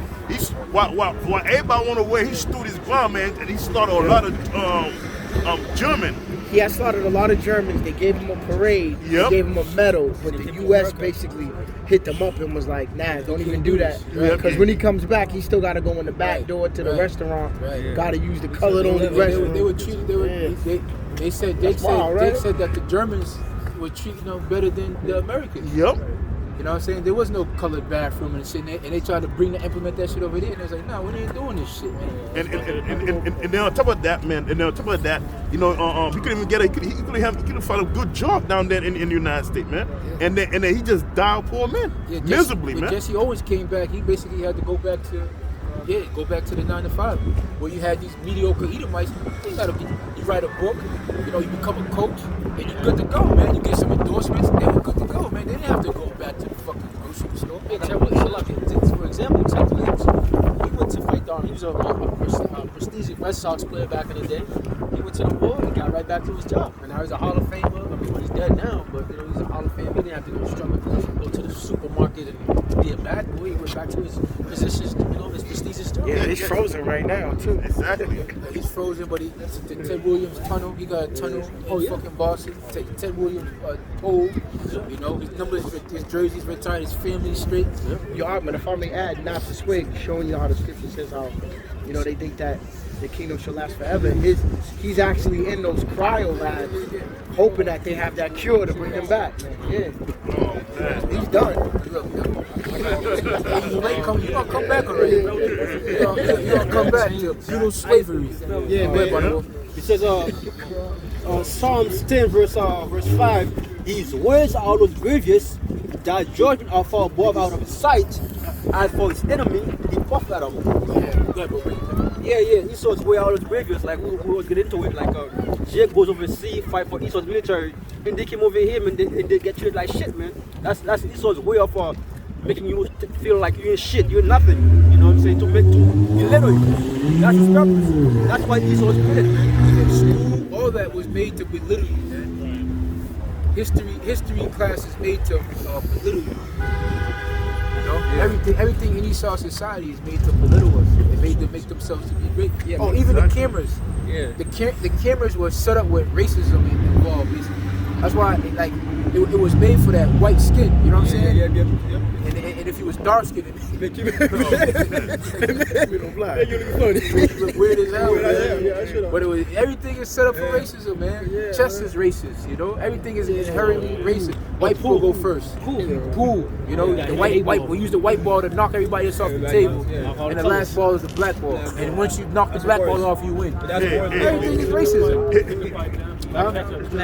Yeah, the black. Yeah, you got the black cat is the cursed cat. You got the white cake is angel's cake, and the black cake is devil's food. Everybody loves fucking Raymond, but everybody hates Chris. You know, everything is inherently racist here. The black sheep of the family. Yeah, the black sheep of the family, the black goat. Huh? Yeah. Lost his life over some black ice is fair. That's fair. But yeah, man, everything is inherently racist. We're not racist. We're living in a post-racial society. Yeah.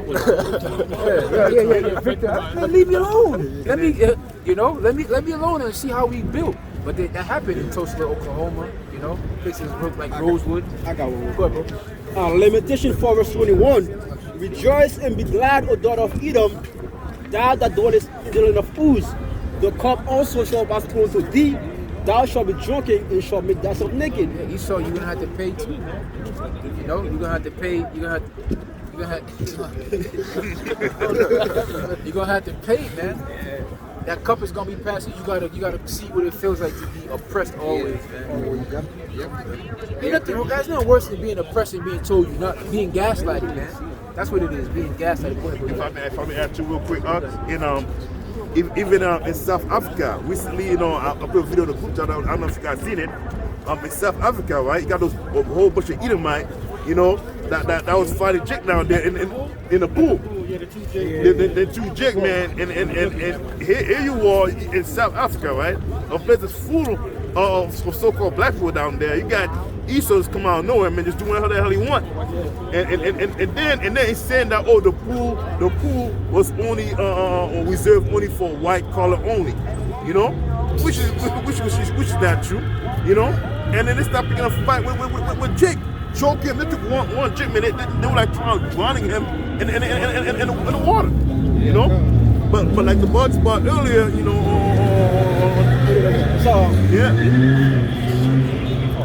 Lamentation 4 verse 21. Rejoice and be glad, O daughter of Edom, thou that dwellest in the land of Uz. The cup also shall pass through to thee. Thou shalt be drunken and shalt make thyself naked. Exactly. So that cup right now being passed down right this minute, man. Because if you look at today in today's era, in today's generation, Esau's all fucked up, man.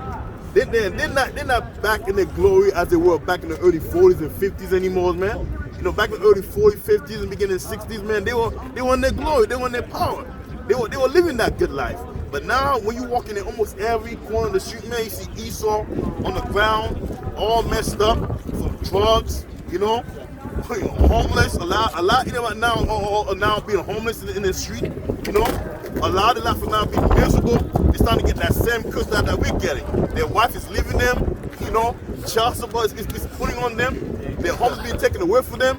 They're losing their job, you know. They're losing everything. Their 401k, everything's going out the window. These are all the curses he's just going through right now. Now these devils are going through that curse, you know. Yeah, it's because you said it. This is in the book of Deuteronomy 30:7, and it says, "And the Lord thy power will pour all these curses upon thy enemies, and on them that hated thee, and which persecute thee." Exactly. The Lord put that curse upon all their enemies. You know, we are being persecuted. You know, even after the end of slavery. And to this very day, we're still being persecuted. But now we see Esau go to this other land, man, and we see Esau go to the Hamite land, the Moabite land. They getting fucked up down there too. You know, now the whole world, man, cannot stand to see them devils down there in their land, man. You got some Esau that's being killed off down there on those other land, getting robbed, getting killed. You know. Yep. Exactly, man. What's that guy's name? My dog, my boy, Melina. Yeah. They want the land back. And they want Esau kill the bull. Exactly. All that those proverbs are going throughout the earth, man. Death to America, kill the bull. Yep. The Diablo, the so-called white man, you know. Yeah. The gringo. That's right. Verse 22, the punishment of thy iniquity is accomplished, O daughter of Zion. He will no more carry thee away into captivity. He will visit thy iniquity, O daughter of Edom. He will discover thy sins. Read one more time to the top. The punishment of thy iniquity is accomplished, O daughter of Zion. He will no more carry thee away into captivity. Exactly. Our punishment is about to be over right now. Our punishment is almost over. You know, the Lord has sent us, you know, to prison, you know, for the sin we have committed.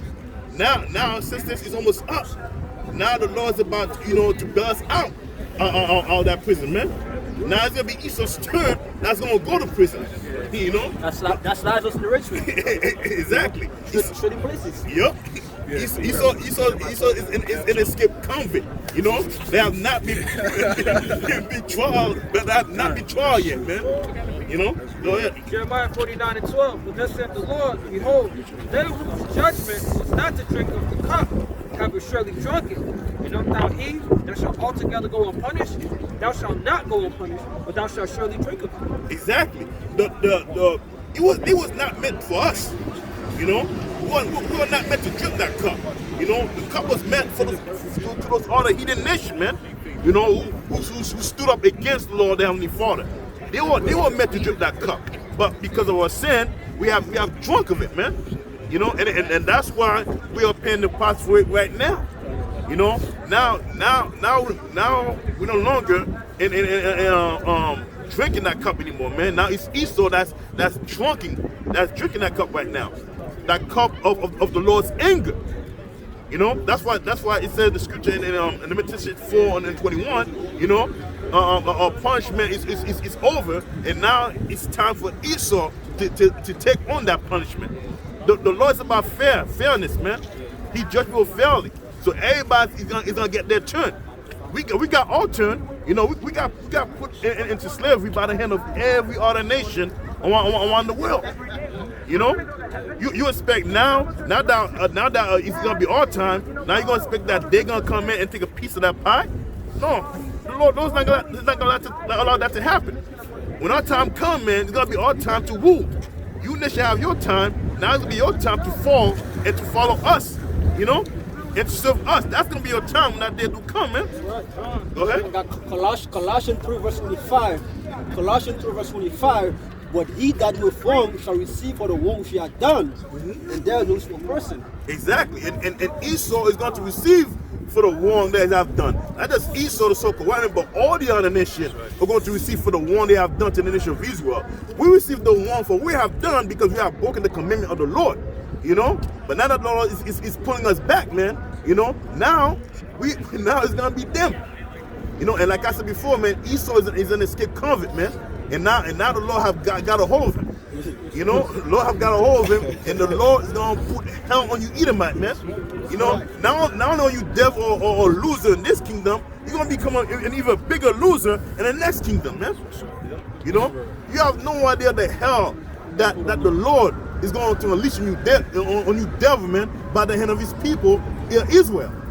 And when I say Israel, I'm talking about the so-called Negro, the so-called Native Indian, the so-called lanterns out there, because the Lord's going to use them as his whipping stick, man, to beat the shit out of you, devil, in the kingdom. Jeremiah 51:20. Our battle axe and weapons of war. Exactly. But with thee will I break in pieces the nations. Exactly. And with thee will I destroy the kingdom. And with thee will I break in pieces the horse and his rider. And with thee will I break in pieces the chariot and his rider. And with thee will I also break in pieces man and woman. And with thee will I break in pieces old and young. And with thee will I break in pieces the young man and the maid. And I'll also break in pieces with the shepherd and his flock. And with thee. And that's on that, you know, but just to show, man, you know, the Lord is going to use the nation of Israel, man. The Lord's going to do some damage himself. When we in Isaiah 63 chapter, somebody could get that quick, you know. But he's going to be the Lord, man, with the elect. They're going to be women throughout the earth, man, you know, putting their foot on you heating ass, man. You know, there ain't going to be no escaping the judgment of the Heavenly Father. You people are going to feel the wrath of the Lord, man, and the wrath of the nation of Israel. And the Lord says he's going to use his people, man, you know. He's going to use them, you know, to break in pieces all you nations, especially you Edomite. Especially you Edomite, man. You know, that's woman on the earth thinking you're a badass, you just do whatever the hell you want. Well, guess what, man? That time is coming. You know, that time is coming. Why not you devil on last support right now, man? Your last support is about to be cut off in half. Because the Lord is coming back, man. He's coming back with vengeance. Right. I forgot to say this. Yeah, go ahead, brother. Hey, that's why it's beautiful, because it's a time and a purpose. A time and season for everything under heaven, man. And that time is coming, man. Because look, the Lord has us now out here fishing, right? So I'm gonna call fishermen to come to fish. And we're fishing for what? For the elect, man. To gather them up and bring it in. But then the Lord says we're gonna do what? We're gonna call out for the hunters, man. They're gonna hunt them out of every rocks and holes. So this is about to happen, man. People are really about to see men with extraordinary might and power, man. You know, and tearing shit up. But that's what's been prophesied. But the brother called out Isaiah 63:1. It says, "Who is that cometh from Edom, and with thy garment from Bozrah?" It says, "This is glorious in his apparel, and traveling in the greatness of his strength. And I speak in righteousness, mighty to save." And exactly, man, like that's the prophet, man, having the vision of the Lord, man, seeing whom the world called Jesus Christ. That's he's reading the scripture, which his name is Yahushua, by the way. That's the true name. Seeing him in the glorious in his power, man. You know, the one you people that expect to come back is not gonna be a man with blonde hair and blue eyes, you know, and so-called white skin. No, it's gonna be a so-called black man with white woolly hair that's gonna be coming back, man, to bring a sword upon the world, man. Mainly upon Esau. You know? Verse 2. Yeah. It says, "Wherefore art thou red in thy apparel, and thy garments like him that treaded in the wine fat?" Now, you see his garment was all draped with red. You know, he said, "Why is your garment like that, man?" It's as if you are scratching grapes. You know when you scratch grapes back then, and the juice spotted everywhere. That's how it was with Yahushua when he saw the where it was in red. You know why is that? He's gonna tell why. The garment was drenched in red. Go ahead. In verse 3, it says, "I have trodden the winepress alone, and of the people there was none with me. For I would tread them in my anger, and trample them in my fury, and their blood shall be sprinkled upon my garments. Exactly. And I will stand all my remnant. And that's what the Lord was doing now there, man. The Lord was causing a lot of mass death down there. And because remember, he says, Edom, Bozrah. The Lord was out there, man, killing, slaughtering, butchering a whole lot of people. And that's what he's going to do when he comes back in that chariot. It's just like it said in Luke 19:27. You know, whoever that would not allow me to wing over them, bring them further and slay them before me. Because even after the great destruction of Babylon, you still gonna have Esau that's on the other side that's going to rebel. They're not gonna want to bow down. So the Lord's got to do a whole lot of killing, man. A whole lot of killing, a whole lot of slaughtering. And it says verse 4, for the day of vengeance is in my heart, and the year of my redeemed is come. Exactly. He said, the Lord says the day of vengeance is in my heart. You don't think the Lord's not up there right now thinking about the guy, the man who crucified him on the cross? You think he's not thinking about that? He's thinking about that too. That's why he said in the scripture, he said when he should come in for the cloud, you know, even them that pierce themselves see him. The Lord's gonna be vengeance for his people and for himself, man. You know?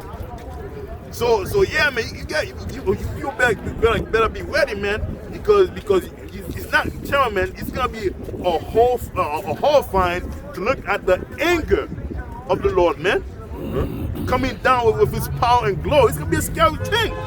When Esau sees an angry black man coming down and ready to tear his ass up, man. You know, Esau's gonna want to wait. That's what he said in Revelation. Hide the walk from him. Oh, you got it right here? Oh Yeah. yeah. Revelation chapter 6, verse 15. And the kings of the earth, and the great men, and the rich men, and the chief captains, and the mighty men, and every bondman, and every free man hid themselves in the dens and in the rocks and the mountain. Not the den, the walk in the mountain, and that's gonna be them bunkers. Because when that nuclear missile pop off, man, you gonna have Esau that's gonna be out there and part of the world, man. Them witches, you know, them elite, you know, or all them famous people, man. You know, they have billionaire. They got special bunker building that be built throughout the whole entire earth. They're gonna be hiding in them bunker when the nuclear missile go off, man. You know, and they're gonna be scared too, you know, because they know that it's gonna be the day of the Lord. Go ahead. And said to the mountains and rocks, fall on us and hide us from the face of him that sitteth on the throne and from the wrath of the Lamb. Now, why would they say hide us? You know, fall on us, man. Because they know the world called Jesus Christ, which name is Yahushua, you know, and they know also that he's a so-called black man. They know that he's gonna come back. Right. And they know that when he comes back, he's coming back with vengeance for them. Right. You know? And they're gonna be scared, they're gonna be frightened, man, at the sight of the Lord. Especially when they see Esau know them you are for the angel of the Lord, man. They know that. You know, don't let Esau fool you thinking that they don't know what's going on. This devil with the scriptures. Those devils, those high elite, they know the scripture, man. Don't think for one second that they don't know. They know that the angel of the Lord is coming back for them. For the nation, not only coming back to redeem the nation of Israel, as well as just went as this 3rd chapter, you know, but they also know that the Lord is coming back to be vengeance upon them. That's why they're going to be hiding in holes, man, and hoping that the Lord is not going to find them. But guess what? The Lord is going to find you. He's going to find wherever you at. Whether you're at the space station, you know, whether you somewhere in the submarine, you know, or hiding underneath the sea, wherever you devil all around the world, man, the Lord is going to find you on all of his elect, man. Caves and underground. For the great day of his wrath is come, and who shall be able to stand? Yeah, for the great day of his wrath is come, for who shall be able to stand? You're not going to be able to stand in the might of the Lord. You're not going to, you know. You got Esau talk about with one wicked when he said if they were to come in time, you know, where we see an alien for invasion, you know, we will put all differences aside. You know, he said only alien out of this world. He maybe said out of this world, correct me if I'm wrong. And then we'll put all the differences aside and we'll come together as a nation to fight that alien force. What alien force he's talking about? Of course, not going to mention is the Lord, you know, but he's talking about the Lord, man, because they know that there's going to come a time, you know, that the Lord it will come back to overtake them, to dethrone them from their kingdom. That's when we read Revelation 12 and 12 chapter. He says, woe to the inhabitant of the earth and of the sea, for the devil is coming down unto you, having great wrath, because he knoweth that because he knows that his time is short. He knows that his time right now is rapidly being cut short. That's why he's trying to forward his plan as quickly as possible, man. Try to enjoy as much as he can before the Lord come down and take everything away from him. But Esau being Esau, he's gonna try to fight the Lord. You know?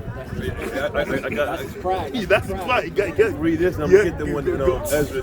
Go ahead. Especially now, where there's no denying it, man. When you got these signs in the heavens, man. People are uploading, posting videos of these strange, mysterious. They call it craft or a flying saucer. Or, as you know, UFO as they coin it. But now, pretty soon, like the elder coin, this shit is gonna be, man. Where more prophecies are gonna come to pass, where you're gonna start seeing angels actually come down, or seeing people getting beamed up, and seeing angels beat people into powder, as you read it in the scripture, as it was written aforetime, man. And these things are gonna start manifesting, man. And people are gonna be bugged out. They're gonna be whacked out, man. You know what I'm saying? So imagine when your house shot comes back with a whole host of angels, man. You know what I'm saying? This is why it says men's heart failed them, man. So you're going to imagine, man. I mean, because you only see it from the media. So like, now, if I may add, the scripture clearly says that there shall be a time of trouble, such as never was on the nation. So the thing that people are about to see is something they never seen before. Exactly. They're gonna wish that they were dying. They're gonna willingly give up the ghost, but they have to escape them. Exactly. Yo, people are gonna shit and piss themselves at the side of the chariot because all they have all their life. What Hollywood movies, man. Esau didn't believe that those flying saucers is just nothing more than fairy tale, you know. But this thing on actually wheels, you know. You even got people today that try to debunk about those chariots. Some even say that that's a technology that Esau created, sending out there, you know, to fool everybody. Some even say that CGI, you know. Those chariots are very real, man. They are very, very real. And you people about to see it up close and personal. When you see it, man, you're gonna be in total shock at the sight of the chariot, man. You're gonna feel the presence, the power of the chariot. I'm gonna get this one, Isaiah 66 and 15. Yes. It says, for behold, the Lord will come with fire, and with his chariots like a whirlwind, to render his anger with fury, and his rebukes with flame of fire. And for by fire and by his sword would the Lord will plead with all flesh. Now he said the Lord will come with a chariot, you know, with a whirlwind, like a whirlwind. You know, if you watch the movie from Independence Day, how did the chariot came in, you know, to New York City, man?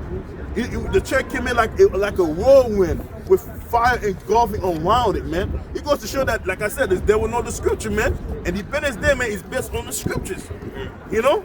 With it again? Want me for the top? Or? Yeah, with it for the top again. That says, for behold, the Lord will come with fire, and with his chariots like a whirlwind, to render his anger with fury, and his rebukes with flame of fire. With flame of fire. When I first saw that movie, man, how the chariot comes in throughout New York City, man, whirlwind, he come in the cloud cover it up, you know, and then fire engulf in that cloud, and out of it came the chariot. When you enter New York City, you got people celebrating, you know, in the movie, like, yeah, having all fun, not knowing that it was gonna be the last fun that they have here on earth. If that chariot shoot that beam down and destroy everybody, the whole entire New York City got engulfed with flame. That's what the Lord's gonna do to the rest of those other nations, man, in that great power, man. That's what the Lord's gonna do in that chariot, man. That chariot's gonna go out there. That's gonna be the missile that's gonna be destroying places here and there. Them chariot's gonna be destroying places too. It's coming, man. Best believe, man, the Lord is coming. You know, at the same time America's gonna get destroyed, them chariot's also gonna destroy this place too, man. That's gonna be the judgment of the Heavenly Father, the judgment of Yahweh and Yahushua. You know, go ahead. It says, for by fire and by his sword would the Lord plead with all flesh, and the slain of the Lord shall be many. He said the slain of the Lord is gonna be many, man.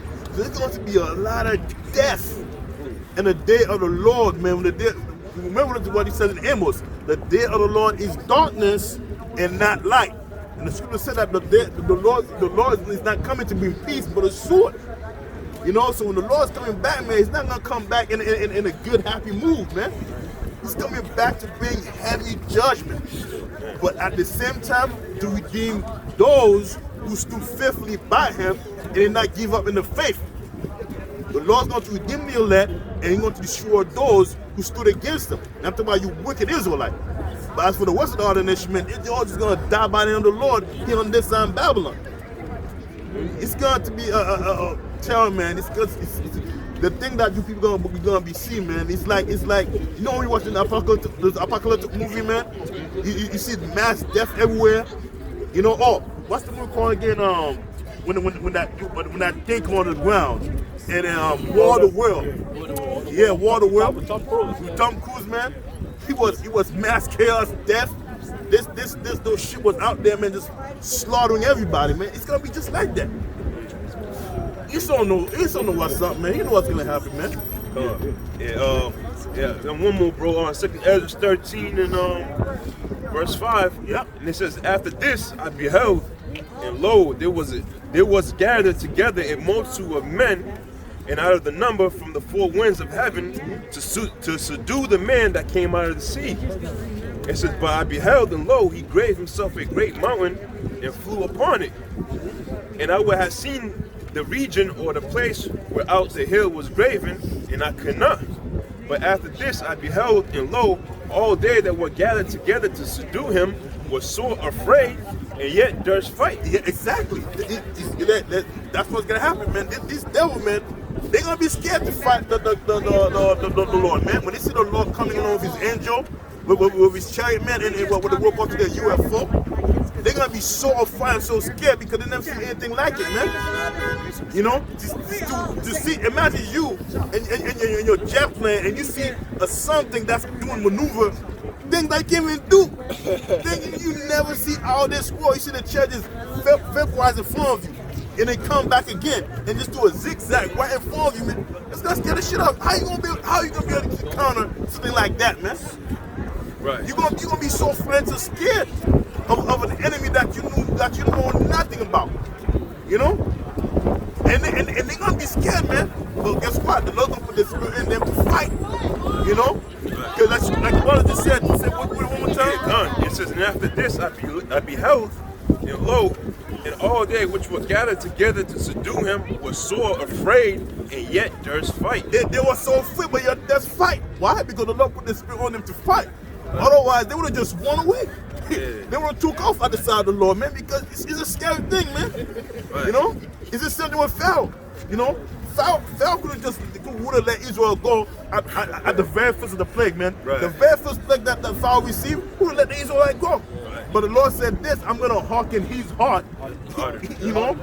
Yeah, just so he can make his power known to the world. He's going to do he's going to do the same thing again in this time, man. You know? Go ahead. It shows you that, you know, they control. The Lord is in control. Yeah, exactly. Whatever he wants, going to prevail. Yeah.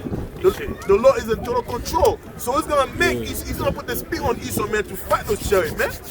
He's gonna be like, oh shit, I don't wanna fight. But the Lord's gonna move him to fight, man. So that way the Lord could destroy them. That way the Lord could show the whole world that he's the one that's in control. And when the world see the great destruction that's gonna take place, you know, here in America, and to his enemy all around the world, everybody's gonna be afraid and fear of the Lord. People of nation gonna fear the Lord again, because back then in ancient time, people feared the Lord, man. People feared the Lord greatly back then. When they would hear the power of Israel coming in, you know, out of nowhere, you know, especially in Jericho. When Israel came in and took Jericho, man, you know, and took down Jericho, it's not Israel that the people fear, but the Heavenly Father that the people fear, man. Because they said that, man, if Israel was able to do this, it's because their power is with them. If their power is with them, there's nothing we can do about it. Yeah. The nation run about when we after we left Egypt, they heard the fame of Yahweh Shemashai. Exactly. They were shook. They were in great fear. They were in great fear. And so much so they won't allow us to cross over their land. Exactly. To go to the land of Canaan. In fact, one of them had to describe himself as being a king of a nation. Had to describe himself as being a poor man because he feared the power of the Heavenly Father, man. You know, he tricked Joshua, you know, and to thinking that, you know, he's a poor man But in actuality, man, he was a king of a nation, and he know that the Lord's gonna send those nations to destroy his people. Right. But he just going to show that back then, people back then feared the Lord greatly, man. Even Antiochus, when Antiochus general would come in, you know, and they said that, listen, man, if the power is with the nation of Israel, we cannot overthrow them. You know, the only time we can overthrow them if they're not with the Lord. But if the Lord is with them, we cannot overthrow them, man. That's the fear that people have for the Heavenly Father, man. The great fear back then. But now we live in a society right now where no one has no fear for the Lord. No one's not afraid of the Lord anymore because everybody just mind their own business, doing whatever the hell they want, being wicked.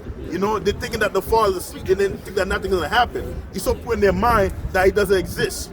You know?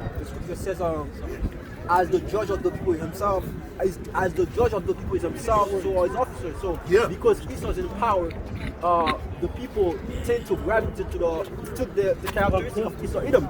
You know, as in Rome, do as a Roman, as an American, do as American. Exactly. So Esau, everybody's under the control of Esau, under his vibration. So that's how the world is. So that's why the world is engulfed in wickedness. Engulfed wickedness. The wicked is in control. Exactly. They're not scared of the name of the Lord anymore. They don't fear the Heavenly Father. So people can just do whatever they want, man. But the Lord's gonna put that fear back into the people when they come back. When they see the great destruction, that's when they're gonna fear the Lord again, and they're gonna know that there's a power in heaven. That's right. Go ahead. That's right. Going back to verse 9, it says, "And lo, as I saw the violence of the multitude that came, he neither lifted up his hand, nor held sword, nor any instrument of war. But only I saw that he sent out of his mouth as there had been a blast of fire, and out of his lips as a flaming breath, and out of his tongue he cast out sparks and tempests." Exactly, man. That's the power of the Heavenly Father, man. The Lord, man, is going to be doing a lot. He's going to be doing a lot of damage to his enemy, man. Need that. He won't even have to lift a finger, man. Yeah. You know, just with a flash and a wave beam, man, everybody's gonna turn to dust. You know? Yeah. And that movie called War of the Worlds give you an example of that, man. Like I said, Esau got those ideas from the scriptures. When you see all this alien movie, Chariot, all that is based on in the scripture. No, exactly, no. Yeah, how those children came in and grabbed all them people, man, and tear their ass up, man. You know? The movie The Mist, I believe. Yeah, exactly.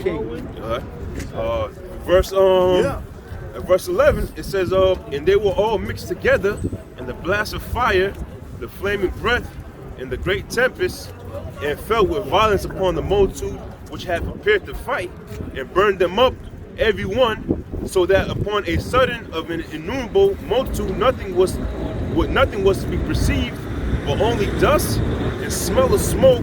When I saw this, I was afraid." You see? He said not what to be perceived, but just the dust and smoke, man. The smell of smoke. And America is gonna be in smoke, man. You know? If I may, it's only gonna take 1 hour. Exactly. 1 day, 1 hour. One day, 1 hour, man. Yeah, America is a vast kingdom, bro. Like when you travel, look at it from area point of view, that is vast. So for it to take 1 more hour, so the destruction gonna be like supersede what happened in Egypt, bro. 500,000 miles. Yeah. From shore to shore. Yeah, that's a lot of destruction. A lot of destruction. And then when we see the lake of fire too, that's why when you read John the Revelator, when you look down, because when you're in the airplane, when you look down, you see America's like a small island. You know, imagine that small island being engulfed in flame, man. That's that lake of fire that John the Revelator was looking at, man. You know? This is 2nd Ezra 16:10. It says, "He shall cast light lightning, and who shall not fear? He shall thunder, and who shall not be afraid? The Lord shall threaten, and who shall not be utterly beaten to powder at his presence. Into powder at his presence, man. The Lord's going, like I said, man, it's not just being a missile gonna be doing damage. Those shells gonna be doing a lot of damage too, man. With them laser beam, man, they're gonna be destroying America right along with the missile, man. And then not just America, it's gonna be all throughout the world. People are gonna be witnessing. Yeah, that's what they make movies about aliens attack. You know, we see Esau, man, making this little movie, and then the UFO comes in and then starts destroying places here, places there. It's gonna happen in real life. I know on the internet I seen Burma, India, the so-called video on the internet had a chariot like blazing up building rooftops because they were shooting at the chariot. And then the chariot stopped and just put out laser beams. The whole top of the building was caught on fire. See? People were like, they were scared, you know what I'm saying? So this gives reverence to the scriptures. Yeah. Validity to it. Yeah, laser beam is nothing but a concentrated fire. Yeah, that's it. Exactly. It even show you. I mean, I remember back then I saw a video, man, where Esau shoot a missile that was testing. He shoot up in the sky, and the check come out of nowhere and deactivate the missile, man. He deactivated the laser, and then he deactivate everything that was in that base from a far distance. He's just going to show the power of the Most High in his entry, man. Hey, what is it? Also tells you too. Yeah. It's not the time yet. It's not the time. It's not that. It was not that time yet. Whatever Esau, wherever they put that Esau was shooting that missile, man, the Lord stopped it from going to his destination by deactivating the missile. So in other words, when Esau launched that missile, hey, he's probably gonna have a second thought. He's gonna be like maybe it was a bad idea to shoot that missile. You know, but guess what? The Lord's gonna make him push that button to shoot that missile, man. Yeah, ultimately that's what it is. Yeah. Because hand is going to be upon those instruments of destruction. Exactly. He said, yeah, that one too, but he said, I'm going to bathe my sword in heaven. Exactly. Isaiah 34th chapter. Yeah, 34th chapter. 34th chapter. Esau probably have a button to deactivate the missile in the air, but guess what? It's gonna fail. You think Esau gonna have a second contingency plan to deactivate the missile in the air? But guess what? He's gonna try to do it, but the Lord, with his mighty hand, is gonna push that missile to move to his destination, man. And it's gonna hit that target, man. I got Isaiah 34 verse 1. Go ahead. Come near, you nations, to hear, and hearken, you people. Let the earth hear and all that is therein, the world and all things that come forth of it. For the indignation of the Lord Jehovah Shimshai is upon all nations, and his fury upon all the armies. He had ordered to destroy them, he had delivered them to the slaughter. The slain also shall be cast out, and the stick shall come up out of the carcasses, and the mountain shall be melted with the blood.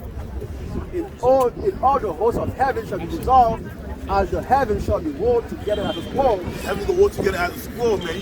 You know when you look at those nuclear test sites and on the video on the internet, you see how the missile come and when he drop on the ground, he formed like a monster cloud, man. It rolled together as it was a scroll, and that's what's gonna happen here in America and Babylon. You know, and all the hosts shall fall down as a leaf falling from a vine, and as a falling fig from a fig tree. Exactly. All the hosts shall fall down, man. Everything's gonna get wiped out, man. You could be in an airplane thinking that you're gonna skip that missile. You're not gonna skip it, man. Because the wind, the fire, man, is going to engulf everything in the air and below. You know, no one's gonna be able to escape that judgment, the judgment of the Heavenly Father. Go ahead. For my soul shall be bathed in heaven, behold, it shall come down upon Idumea, and upon the people of my cursed judgment. You see, he said, my soul shall be bathed in heaven, man. Those nukes, man. The Lord, it's gonna be the Lord that's gonna cause all these things to happen. It's gonna be the Heavenly Father, you know, that's gonna cause all those nations to shoot up the nuke, you know, at one another, and especially here in Babylon. Babylon is going to be one big target for every nation around the world that have nuclear capability and that missile to shoot at. You know? Yeah, that's why they're going to say that. Yeah. He created the smith that blow the coal in the fire to bring forth what?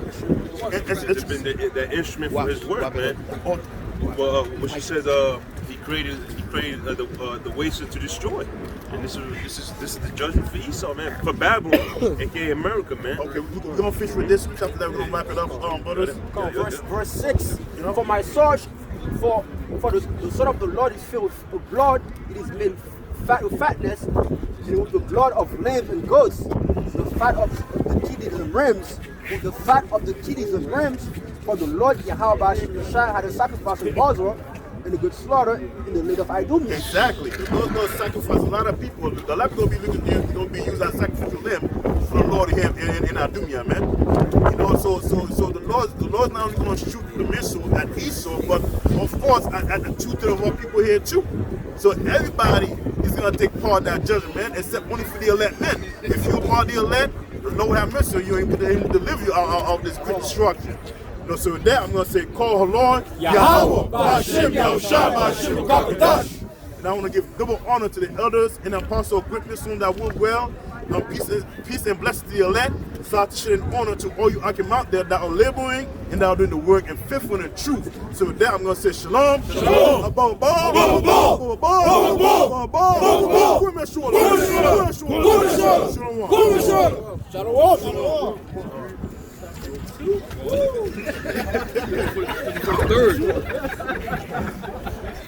For the third.